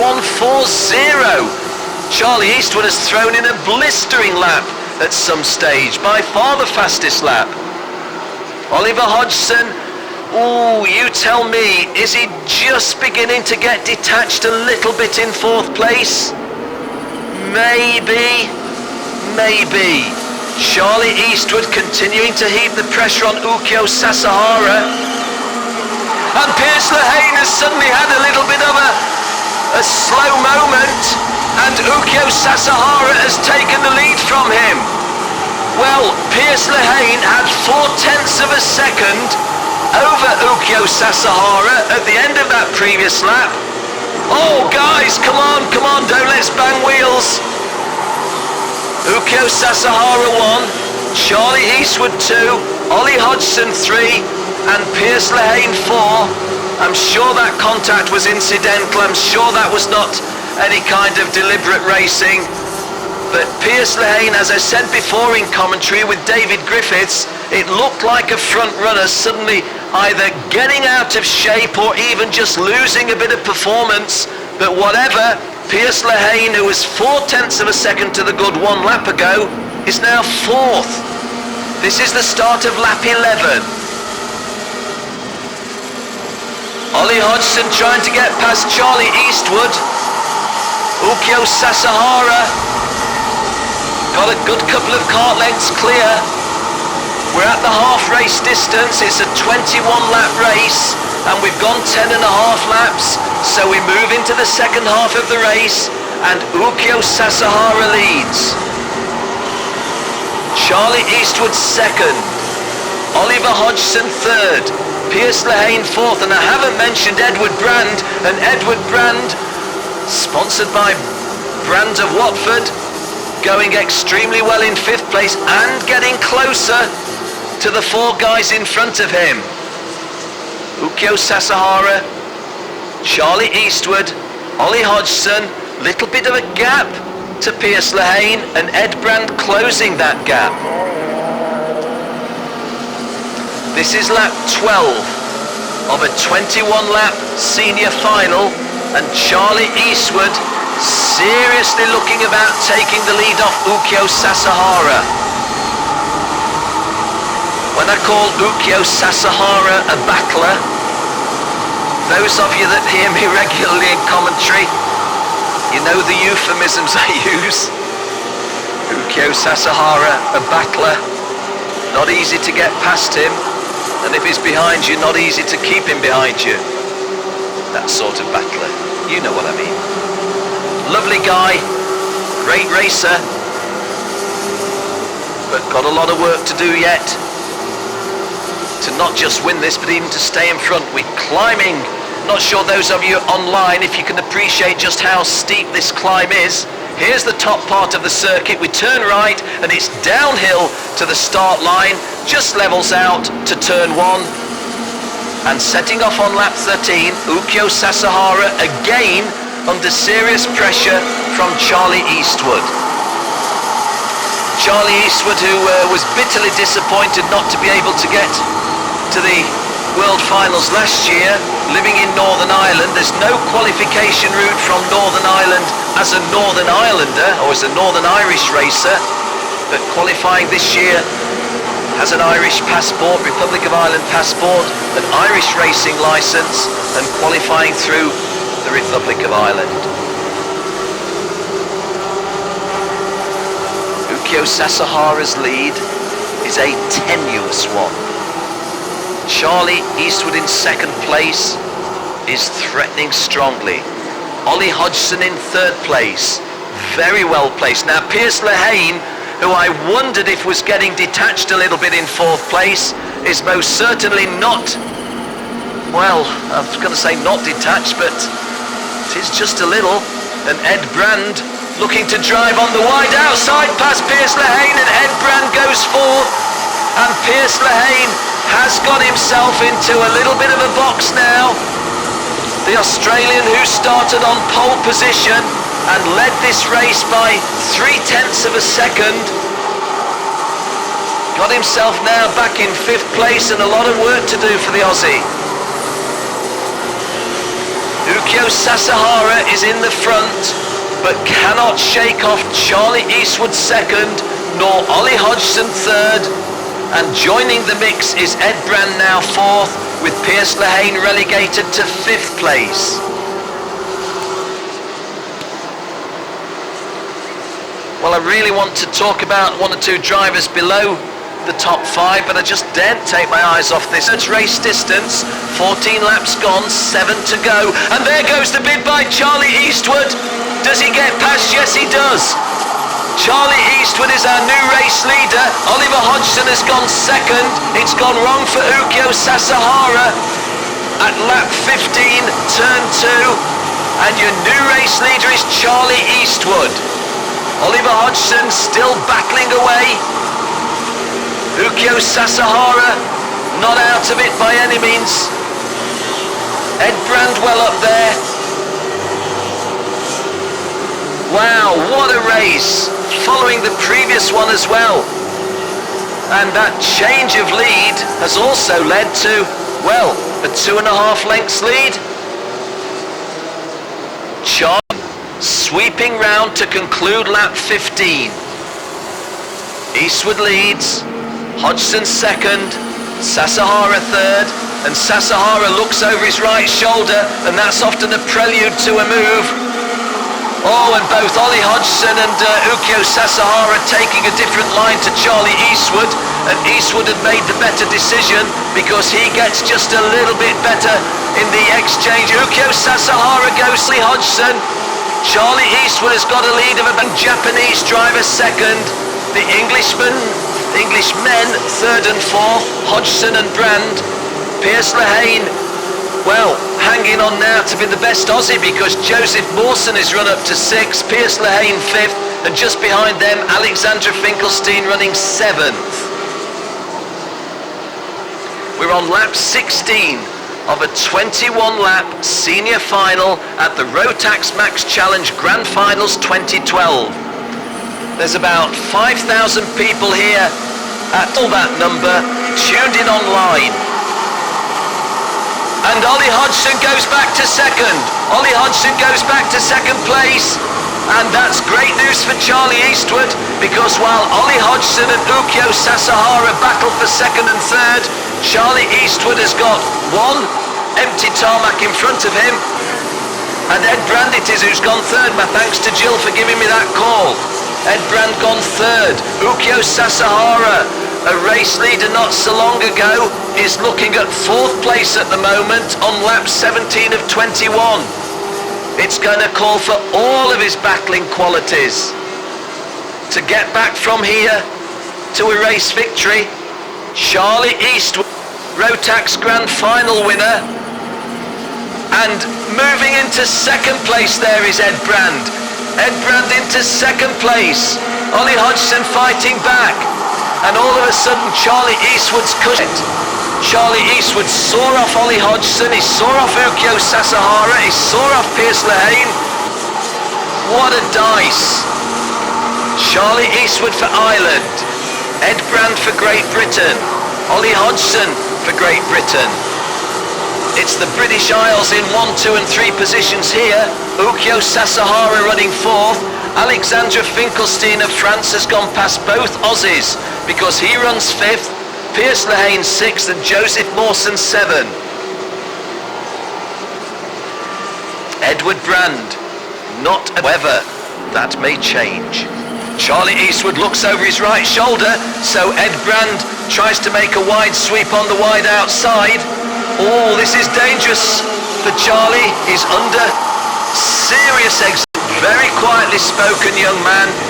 Beaten by Ukyo Sasahara at, now let me work this out, it was Sharm el Sheikh.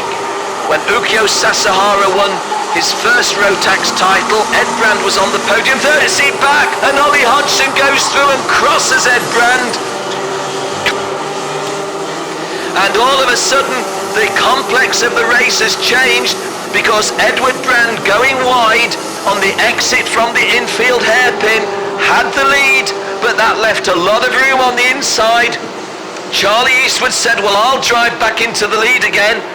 Ollie Hodgson says, I'll come with you, Charlie. And Ed Brand, who was second and got himself briefly first, is now third and got work to do to come second. And Ollie Hodgson bids for the lead.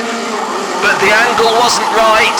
There's 7 drivers in a snake on lap 20 of 21. I can't say any one of these 7 could win. Any one of the 7 could make the podium. Well, we're in for a really storming finish on this one. And Ed Brand goes into second place at the expense of Oliver Hodgson. So Ed Brand has got to catch Charlie Eastwood for a second time and go past him. Charlie Eastwood on the tight hairpin. He starts the long climb, the long drag. Brand under pressure from Ollie Hodgson, and it means that Charlie Eastwood is getting himself well clear. 1 lap remaining, 1 to go, and the Irishman has got it to lose from here. Oh, and there's a lot of contact at 4th, 5th and 6th positions. Alex Finkelstein, I think, was involved there. Piers Lehane fighting back, if not for victory, for a podium place. Ed Brand and Ollie Hodgson, the Englishman, are 2nd and 3rd at the moment. Oh, I do not want to say anything that will be interpreted as a commentator's curse, but look at the lead Charlie Eastwood's got now. Let me tell you the number of times I've had to say in commentary, when we talk about the luck of the Irish in karting, we mean the opposite of what we normally mean. It would take devastating ill luck for Charlie to lose it from here. His dad John, his mum Suzanne, his brother Amy, his sisters Natalie and Lisa, coming round onto the home straightaway. It's an Irish victory. It's an Irish victory for Charlie Eastwood. In 2nd place, Ed Brand. 3rd, Ollie Hodgson. 4th, Alexandra Finkelstein. A wonderful drive by the Frenchman. Piers Lehane 5. Joseph Mawson 6. Arvo Talvar 7. Francisco Mora 8. Ukyo Sasahara is going to be very disappointed in 9th. And Harrison Scott completes the top 10.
Confirmation that Charlie Eastwood takes victory.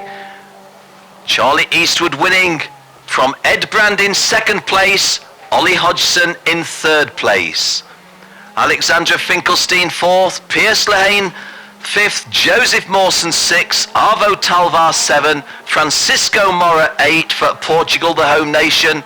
Ukyo Sasahara is going to be bitterly disappointed with 9th, and Harrison Scott makes it the 3rd Englishman in the top 10. But that's all about Ireland. Charlie Eastwood lives in Northern Ireland, racing on an Irish licence, and Ireland get their first ever Rotax Grand Finals champion. And it's in the hands of Charlie Eastwood from Nuts Corner.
There for cart number 226, the driver just coming in on the recovery wagon.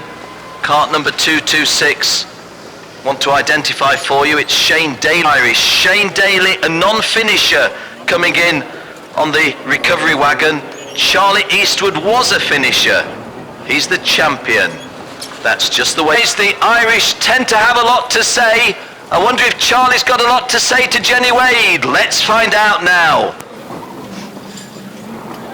Charlie Eastwood, winner today of our Senior Max class. Charlie, first world title. How are you feeling? Yeah, it's great. It's the first time I've been to the World Finals, and the whole week we've been fairly fast, and I just wanted to sort of get half-decent result out of it, and it's just great. The racing was really close. Maybe you can talk us through just a little. As Paul Spencer was saying, for the first 14 laps, just sort of just stay and just go. So I passed Yuki on the 7th lap, and then Ed Brand just tried to go up the inside, got a bit easy, not easy win, but a gap by the end, so it was good. So what's the plan now? Now you've got the number one, you coming back for more? Yeah, definitely. Well, the plan is my mechanic. He has to do Gangnam Style in his boxers on the podium as well. So, thank you. Cheers. It was easy in the end.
Ben Cooper is on pole position and is joined on the front row by Zendaru.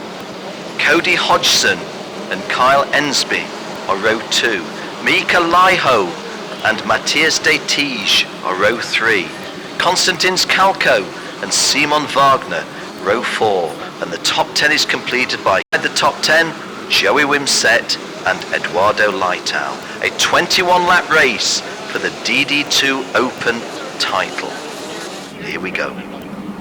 Ben Cooper on the left, Zendaru on the right. Zendaru was gambling a little bit and the gamble hasn't worked, and Zendaru having gone on the wide outside as well.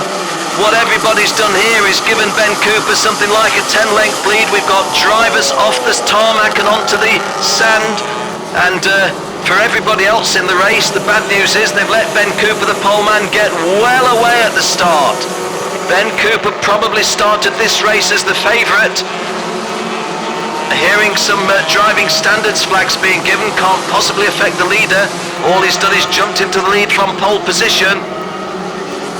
Oh, and more flags being called for, so there are driving standards penalty, well, not penalties, but warnings being given.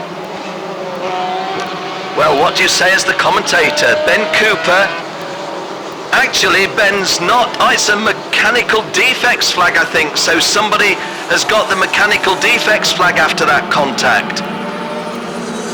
Ben Cooper, I was going to say, bidding to make history, but of course Chris Bergado's beaten him to it. Nobody had won three Rotax world titles before. Ben Cooper's in the running for 3, but Chris Bergado's already got there. But that won't bother Ben Cooper one little bit. He wants to bid for his own glory. Kyle Ensby of Australia and Cody Hodges trailing him. And Zenderuver, I'm being told, is up to 3rd at the expense of Cody Hodgson, and another Belgian driver, Matthias de Tige, is well in the mix in 5th place. Just having a quick look at the timing screen, Nicholas Latifi in 19th, looked very much a potential champion a little earlier in the weekend, but it's gone a little bit wrong for the Formula 3 driver. Well, fellow Canadian Ben Cooper couldn't be better placed, and Zenderuver really examining Kyle Ensby of Australia now. Kyle Ensby in 2nd place, and Zenderuver bids to go 2nd and executes it cleanly. Zenderuver executes that move very, very cleanly and goes into 2nd place. Kyle Ensby of Australia in 3rd place now. Ben Cooper's previous lap, and looking at him at the infield hairpin, that looks pretty much a full 2nd as well, although Zenderuver immediately kicking away from Kyle Ensby. Cody Hodgson still going strong, turning out to be the best of the Americans. Joey Wimsett, who I thought was the best of the Americans at one point, is outside the top 10 presently. Fritz Leisman, the 3rd American, only just in the lower reaches of the top 20. Simon Wagner, who did so well, the Austrian who was so good early on, was one of those guys who went out at the start, and Lucas Orrick of Great Britain only completed 1 lap. Simon Wagner, a regular front runner and front row starter, is out of the race at the start. Kevin Ludi, a race winner in one of the heats, is last of those running in 32nd place. That's a big disappointment for the Swiss driver, and only just in the tail end of the top 30. However, on a happier note, Ben Cooper, twice a Rotax champion, has a lead of 0.7 of a second over Belgian driver. Screen at the track.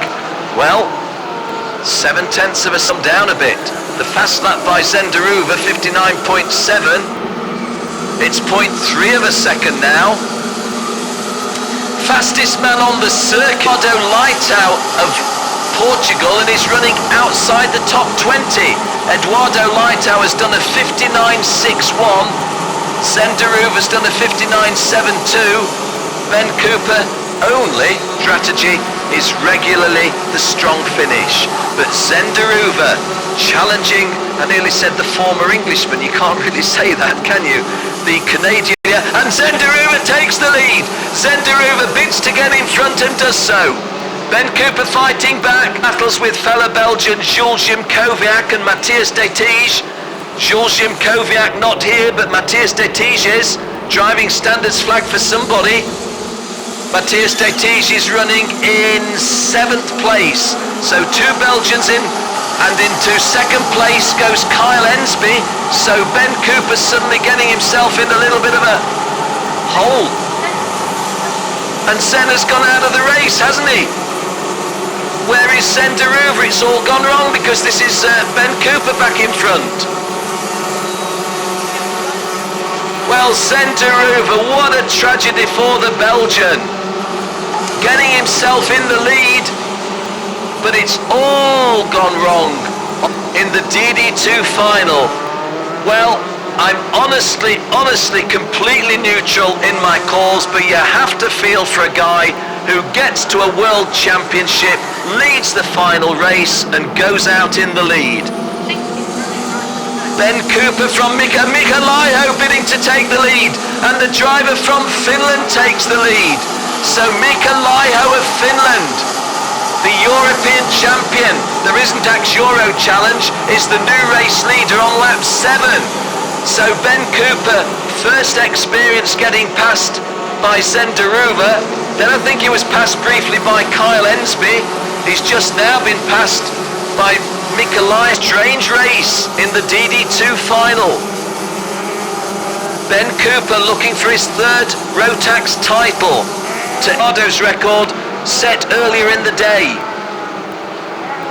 Mika Laiho, one of these many talented drivers from Finland.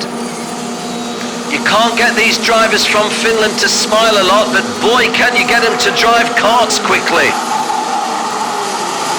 From the Kimi Räikkönen school of laughter and mirth. But if I'm having a cheap shot at you, Miko, your answer to me is, who's leading this race? And it's Mika Laiho of Finland, but Ben Cooper now looking very menacing. And does so, Ben Cooper back in front, Mika Laiho in second place. And already at the DD2 final, the sad story, Zenderuva going out on lap 6 and also on the opening lap. Coming round to start lap 9, Ben Cooper leads Mika Laiho. Well, tell you Ben, Mika's still there, and Constant of USA is 4th. Konstantins Kalko, don't mention him a lot, it's possibly because his name's a bit too long, but Konstantins Kalko of Latvia in kart 363, driving a stunningly good race, top 6. Matthias de Tige is now the leading Belgium now. On this replay that we had, I was looking at the timing screen, that may have given us some indication of what happened to Zenderuva.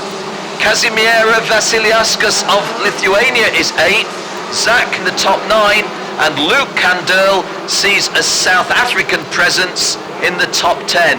Just outside the top 10, Bosnia-Herzegovina in the shape of Sandro Lukovic. Nicholas Latifi's driven a good race up to 13th, and Joey Wimsett running 14th. Well, Ben Cooper, 0.2 of a second the lead, but Ben Cooper has told us quite a lot of things in this first half of the race, because we are at the half race distance, 10.5 laps gone, 10.5 to go. Oh, and Mika Laiho, I thought momentarily there was closing on an attempted move on Ben Cooper. What I was going to say was Ben Cooper is not incapable of being passed. More than one driver has passed him in the race. In fact, I think 3 have. But where is he at the moment? As we start the second half of the race, he's in the lead. But it's a good race. Ben Cooper for Canada 1. Mika Laiho of Finland 2. Kyle Ensby of Australia 3. Ben Cooper dips his head low against the wind resistance, but Mika Laiho getting a good tow, but they're going different routes into turn 2. And Mika Laiho is now something of a sandwich, because Kyle Ensby definitely making his presence felt. This leading three being joined by Konstantins Kalko of Latvia. When I last mentioned his long name, he was 5th, he's now up to 4th, he's gone past Cody Hodgson. Matthias de Tige of Belgium is up to 6th. And Kyle Ensby goes 2nd, past Mika Laiho. So, Australia chasing down Canada. Kyle Ensby, who I have to say I'm very aware of the talents of many of these Australian drivers, but Kyle Ensby is not one of them that I've seen regularly. In fact, I've only seen him on one previous occasion, I think. Joseph Mawson, Jason Pringle, Pierce Lehane, all very much familiar to me, but Kyle Ensby's the one running strongly here. And Kyle Ensby bidding to get past Ben Cooper, and gets past him. But Cooper fights back, and the bend will come in favour of Cooper. So the Canadian retains his lead. Kyle Ensby 2nd, Mika Laiho 3rd, Konstantins Kalko of Latvia in 4th place. Well, the Baltic have always produced good drives. And there goes the change of lead. Kyle Ensby goes through, and so does Mika Laiho. But Kyle Ensby will get the benefit of the turn, and so will Ben Cooper. So all of a sudden, Kyle Ensby 1, Ben Cooper 2. No, that's not the case, Jill's telling me.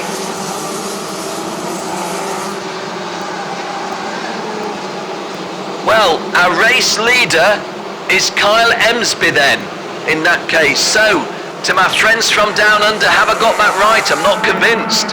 Yeah, kart number 323 is Kyle Ensby. Konstantinos Kalko in second place. The Latvian bidding to go past, no, he backs out of that potential change. Ben Cooper applying pressure in third place. Kyle Ensby, Australia, won. Konstantinos Kalko of Latvia up in the Baltic in second place.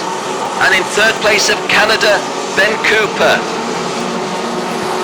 Konstantinos Kalko, kart 363, has been in 3 World Grand Finals, 3 Rotax Grand Finals. He's never been this close to the lead before. Certainly hasn't at the checkered flag, but I've called the last 10 finals when Konstantinos Kalko has been racing, and this is the Latvian's best showing. Probably the best Latvian driver since Toms Bobrovskis. Coming round to the 2/3 race distance point. No, it isn't. It's lap 13 that's just completed, not lap 14. So 8 laps to go, 8 to go, and there is the change of the lead. Konstantinos Kalko leads the race. Ben Cooper trying to fight back and is fighting back, getting himself back into second place. So Kyle Emsley is rather worked out of it a little bit. Konstantinos Kalko. Well, we know a lot about Ben Cooper. We've seen him win European titles. We've seen him win world titles. I've seen him as a runner-up in an Asia-Pacific race in KFs. And a feature of Ben Cooper is just taking the lead, is that Ben Cooper always drives with a strategy of a strong finish. Oh, he's nudged them out wide there. And all of a sudden, Ben Cooper's worked himself a 6, 7, 8 length lead. And that could be seminal as we set off on row 15. Is that the defining moment of the DD2 final? Ben Cooper getting into the lead, taking his pursuers wide. Mikolaiho now in second place. Konstantinos Kalko, the brief race leader, in third place. Let me tell you something else. We've never had a driver from Bosnia-Herzegovina in the top 4 in a final at the Rotax Grand Finals. We've got one now, Sandro Lukovic, who I've watched race over the last 7 or 8 years, in fourth place and going really strongly. This is lap 15 of 21. We're heading to the 3/4 race distance, not quite there.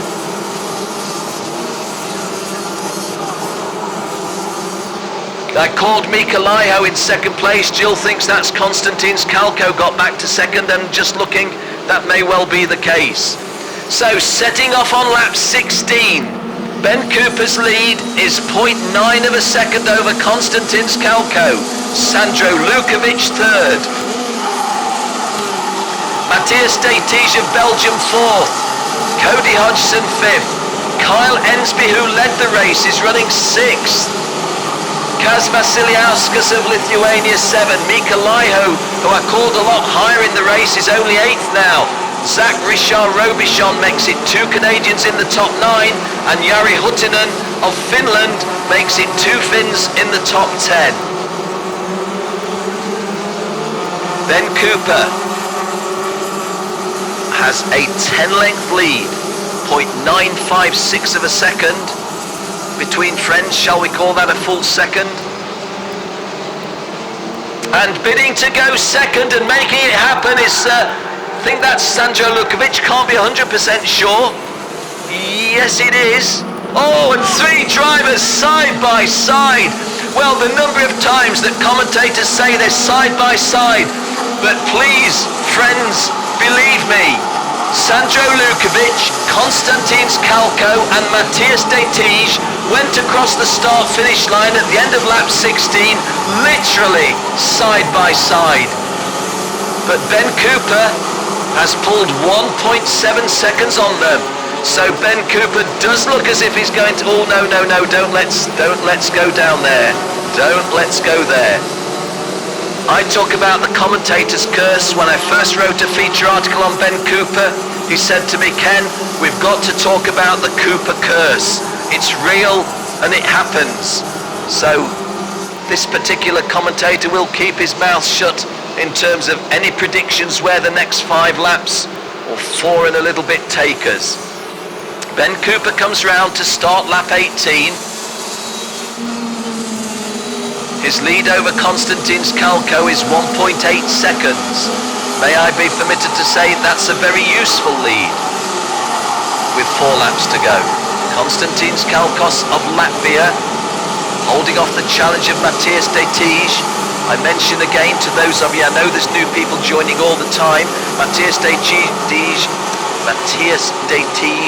is the European champion in the sense that he won the Rotax Euro Challenge, but here last Wednesday had a very, very heavy collision with Tom Holland and limped away with a very much damaged cart, and in the hotel that evening he was telling me he was very, very sore. Well, right now he's in a podium place and he's bidding to pass the guy in front, who is Konstantinos Kalkos. All that talk of Matthias de Tige and Konstantinos Kalkos ignores the guy who is very nearly 2 seconds in front of them. That is Canadian Ben Cooper. Well, he's not nearly 2 seconds in front of them, he's 1.47 seconds, so shall we call it 1.5 seconds. In particular, a very handsome lead at this stage of proceedings. Matthias de Tige finding it difficult to get past Konstantinos Kalkos. Konstantinos Kalkos is a little bit Matthias de Tige is a little bit quicker than Konstantinos Kalko, but it's very much a case of the guy in second place closing the door when the Belgian tries to go through. Well, the favoured Belgians here was certainly Zenderuva, and again in my position of total neutrality, very, very sorry to see Zenderuva go out when he did and in the way that he did. Matthias de Tige fighting the battle for the Belgians, in a podium place at the moment in front of Australian Kyle Ensby, but can't get past Konstantinos Kalko. Mika Laiho behind those. Let me give you the full top 10 call. Cooper, Kalko, de Tige 1, 2 and 3. Ensby 4, Laiho 5. Kazimiera Vasiliauskas of Lithuania 6. Sandro Lukovic 7. Zach Richard Robichon 8, Cody Hodgson 9, and Nicholas Latifi making it 3 Canadians in the top 10 in the DD2 final with a couple of laps to go.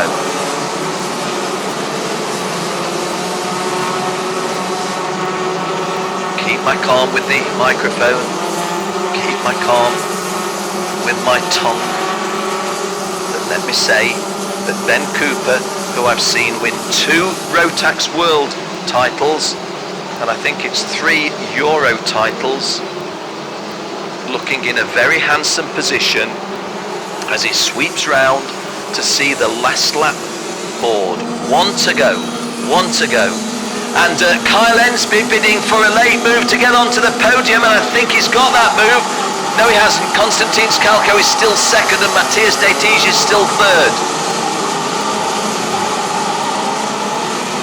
Ben Cooper is 1.25 seconds to the good. That translates on the tarmac to a lead of about 30 metres, maybe a shade less, maybe, yeah, it is a shade less, only 20 metres, and Konstantinos Kalkos is in second, but Kyle Ensby and Matthias de Tige having a little bit of a nudge, and I think that was a place change in favour of Kyle Ensby. Konstantin Kalkos of Latvia second, Kyle Ensby of Australia third, but we've got to do justice to the guy who is going to match Cristiano Magardo's historic record. 3 Rotax titles now for Ben Cooper. The Canadian wins it. In second place and looking very happy, the Latvian Konstantinos Kalko. Kyle Ensby of Australia steals the last podium place from Matthias de Tige. I really shouldn't say that. He deserved it, but what I meant was it didn't really look as if a pass was on that inside hairpin, but Matthias de Tige just eased out of the way by Kyle Ensby, and Ensby takes the final podium place. Matthias de Tige 4th, Mika Laiho 5th, Kazimieras Vasiliauskas 6th, Sandro Lukovic 7th, Zach Richard Robichon 8th, Luke Kandel of South Africa 9th, and the Dutchman, who I never mentioned in commentary, Roy Bakker, drove himself into the top 10 at number 10. Ben Cooper equals Cristiano Magardo's record set earlier today by winning 3 Rotax Grand Finals titles.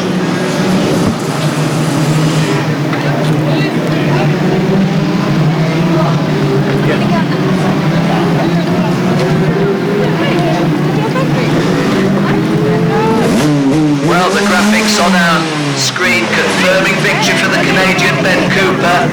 Konstantin Skalko of Latvia, very happy as the vice-champion. Kyle Ensby of Australia, making sure that we've got an Aussie on the podium in DD2. Matthias de Teege probably going to feel a little disappointed to go from 3rd to 4th. Mika Laiho, 5th place, may have felt that he could have done a shade better. Kaz Vasiliauskas of Lithuania, I'm sure he'll be pleased with 6th.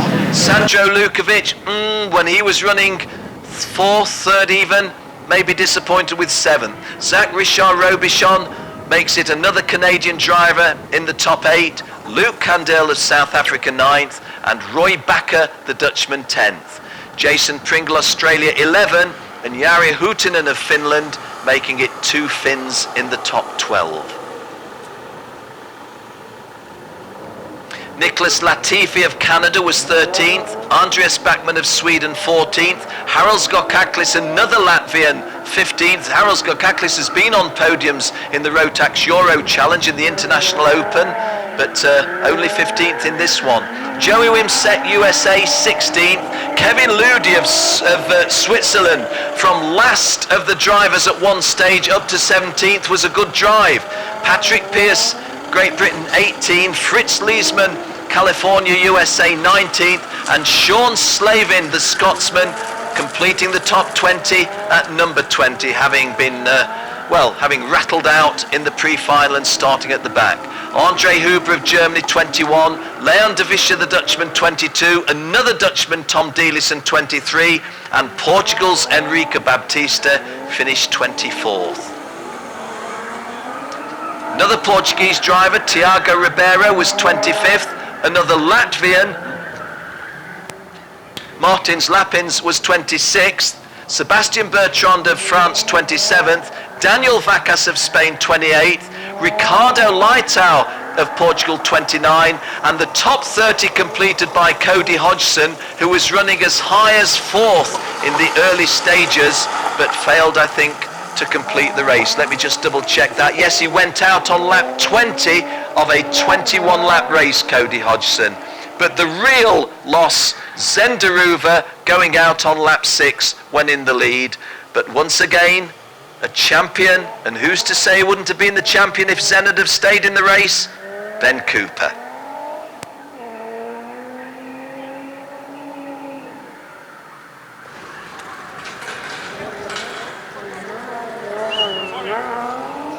Well, to those of you, the over 10,000 of you that have tuned in online, please don't go away.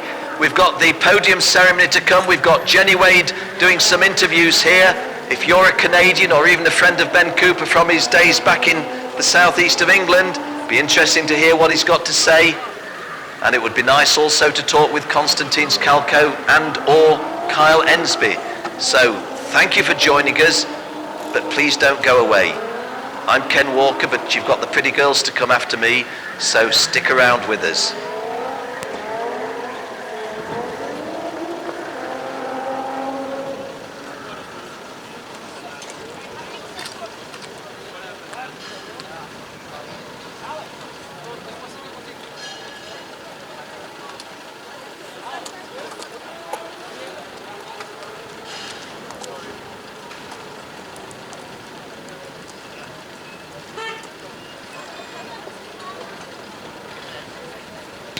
Well, those of you online just looking down on these Mach 1 machines, have to say that the Mach 1 machines have served this class very well.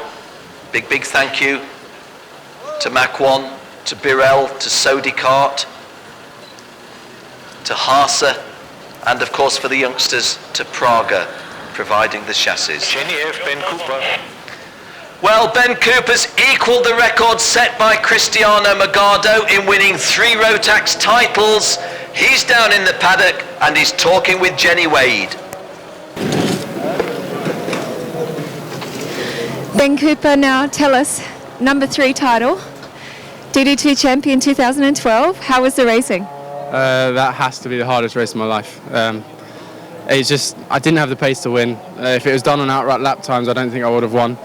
But I just had to race my heart out, and and bring it home for myself, for KMS, for everyone back in Canada.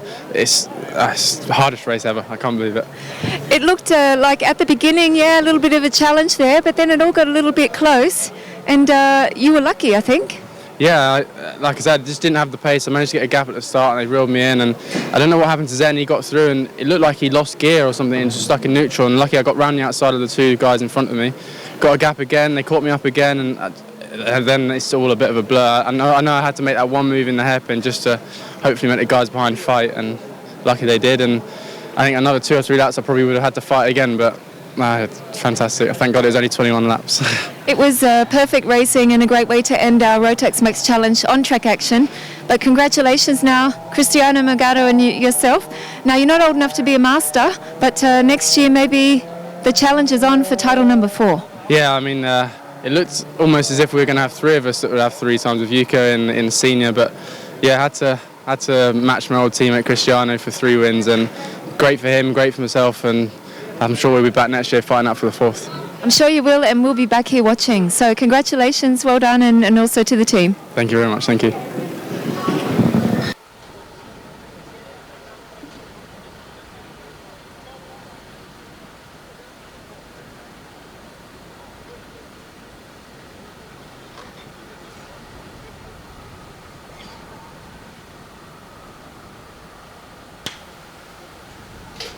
Well, to those of you here at Portimao, I do hope you've enjoyed the finals, especially this afternoon. I believe we had some great racing today.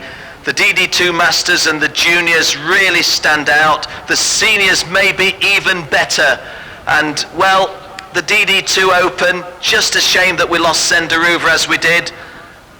Shame we lost Simon Wagner, but we've seen one of the 21st century's greatest kart racers in Ben Cooper winning another title. Please stick around. We think we're going to be able to have more celebrities to talk to. And those of you tuned in online, there'll be plenty, including the post-race show a little later on. And of course, all of you, we'd like you to be part of the podium ceremony. Always adds colour at the end of an event. Now, I don't know if the Portuguese marshals can hear me, and I don't know how many of them can understand my English, but guys, a wonderful job by the Portuguese marshals all week. They've done a wonderful job.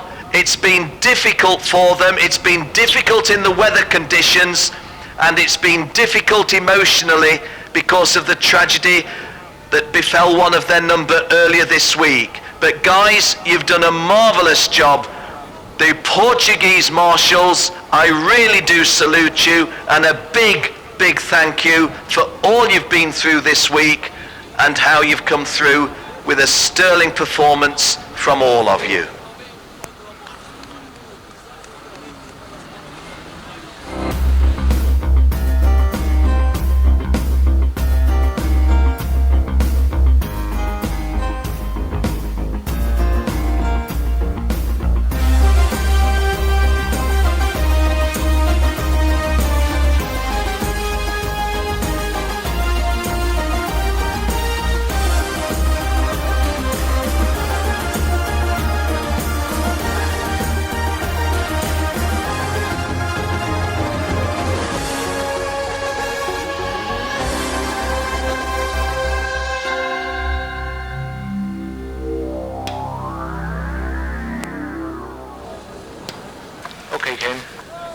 Well, the Baltic nations have always given us some good racers, and from Latvia, Konstantins Kalko has had one of the drives of the Baltic nation, the Baltic champion of 2012, the vice champion in the Rotax Grand Finals. Konstantins Kalko is talking with Jenny Wade. Konstantin Kalko, now runner-up here in the DD2 class. You said it's crazy. Why was it crazy? Actually, I was disqualified from the last heat, and I've got a lot of points, and I was starting in the pre-final from 26th position. It was a very tough race for me, and after the pre-final I've got the 7th position, and then we had very excellent race in the final, and I got the 2nd position. Are you happy? I'm very happy. Of course, I would be much happy if I would be first, but I'm very happy. Yeah, and the racing really was fantastic, wasn't it? It was amazing today for a final. Yeah, the track was awesome. The sun is shining. That's good. Okay, we'll let you go. Congratulations, and I'm sure the team will all celebrate 9 Latvians tonight. Okay, thank you. Thank you. Thank you.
Well, Jenny Wade is driving. Jenny Wade is driving. No, Jenny Wade is talking, and I think she's talking to KART driver number 316, which would be Luke Candell of South Africa, but I'm not 100% sure. But Jenny, you've certainly got a driver down there who's got something interesting to tell us.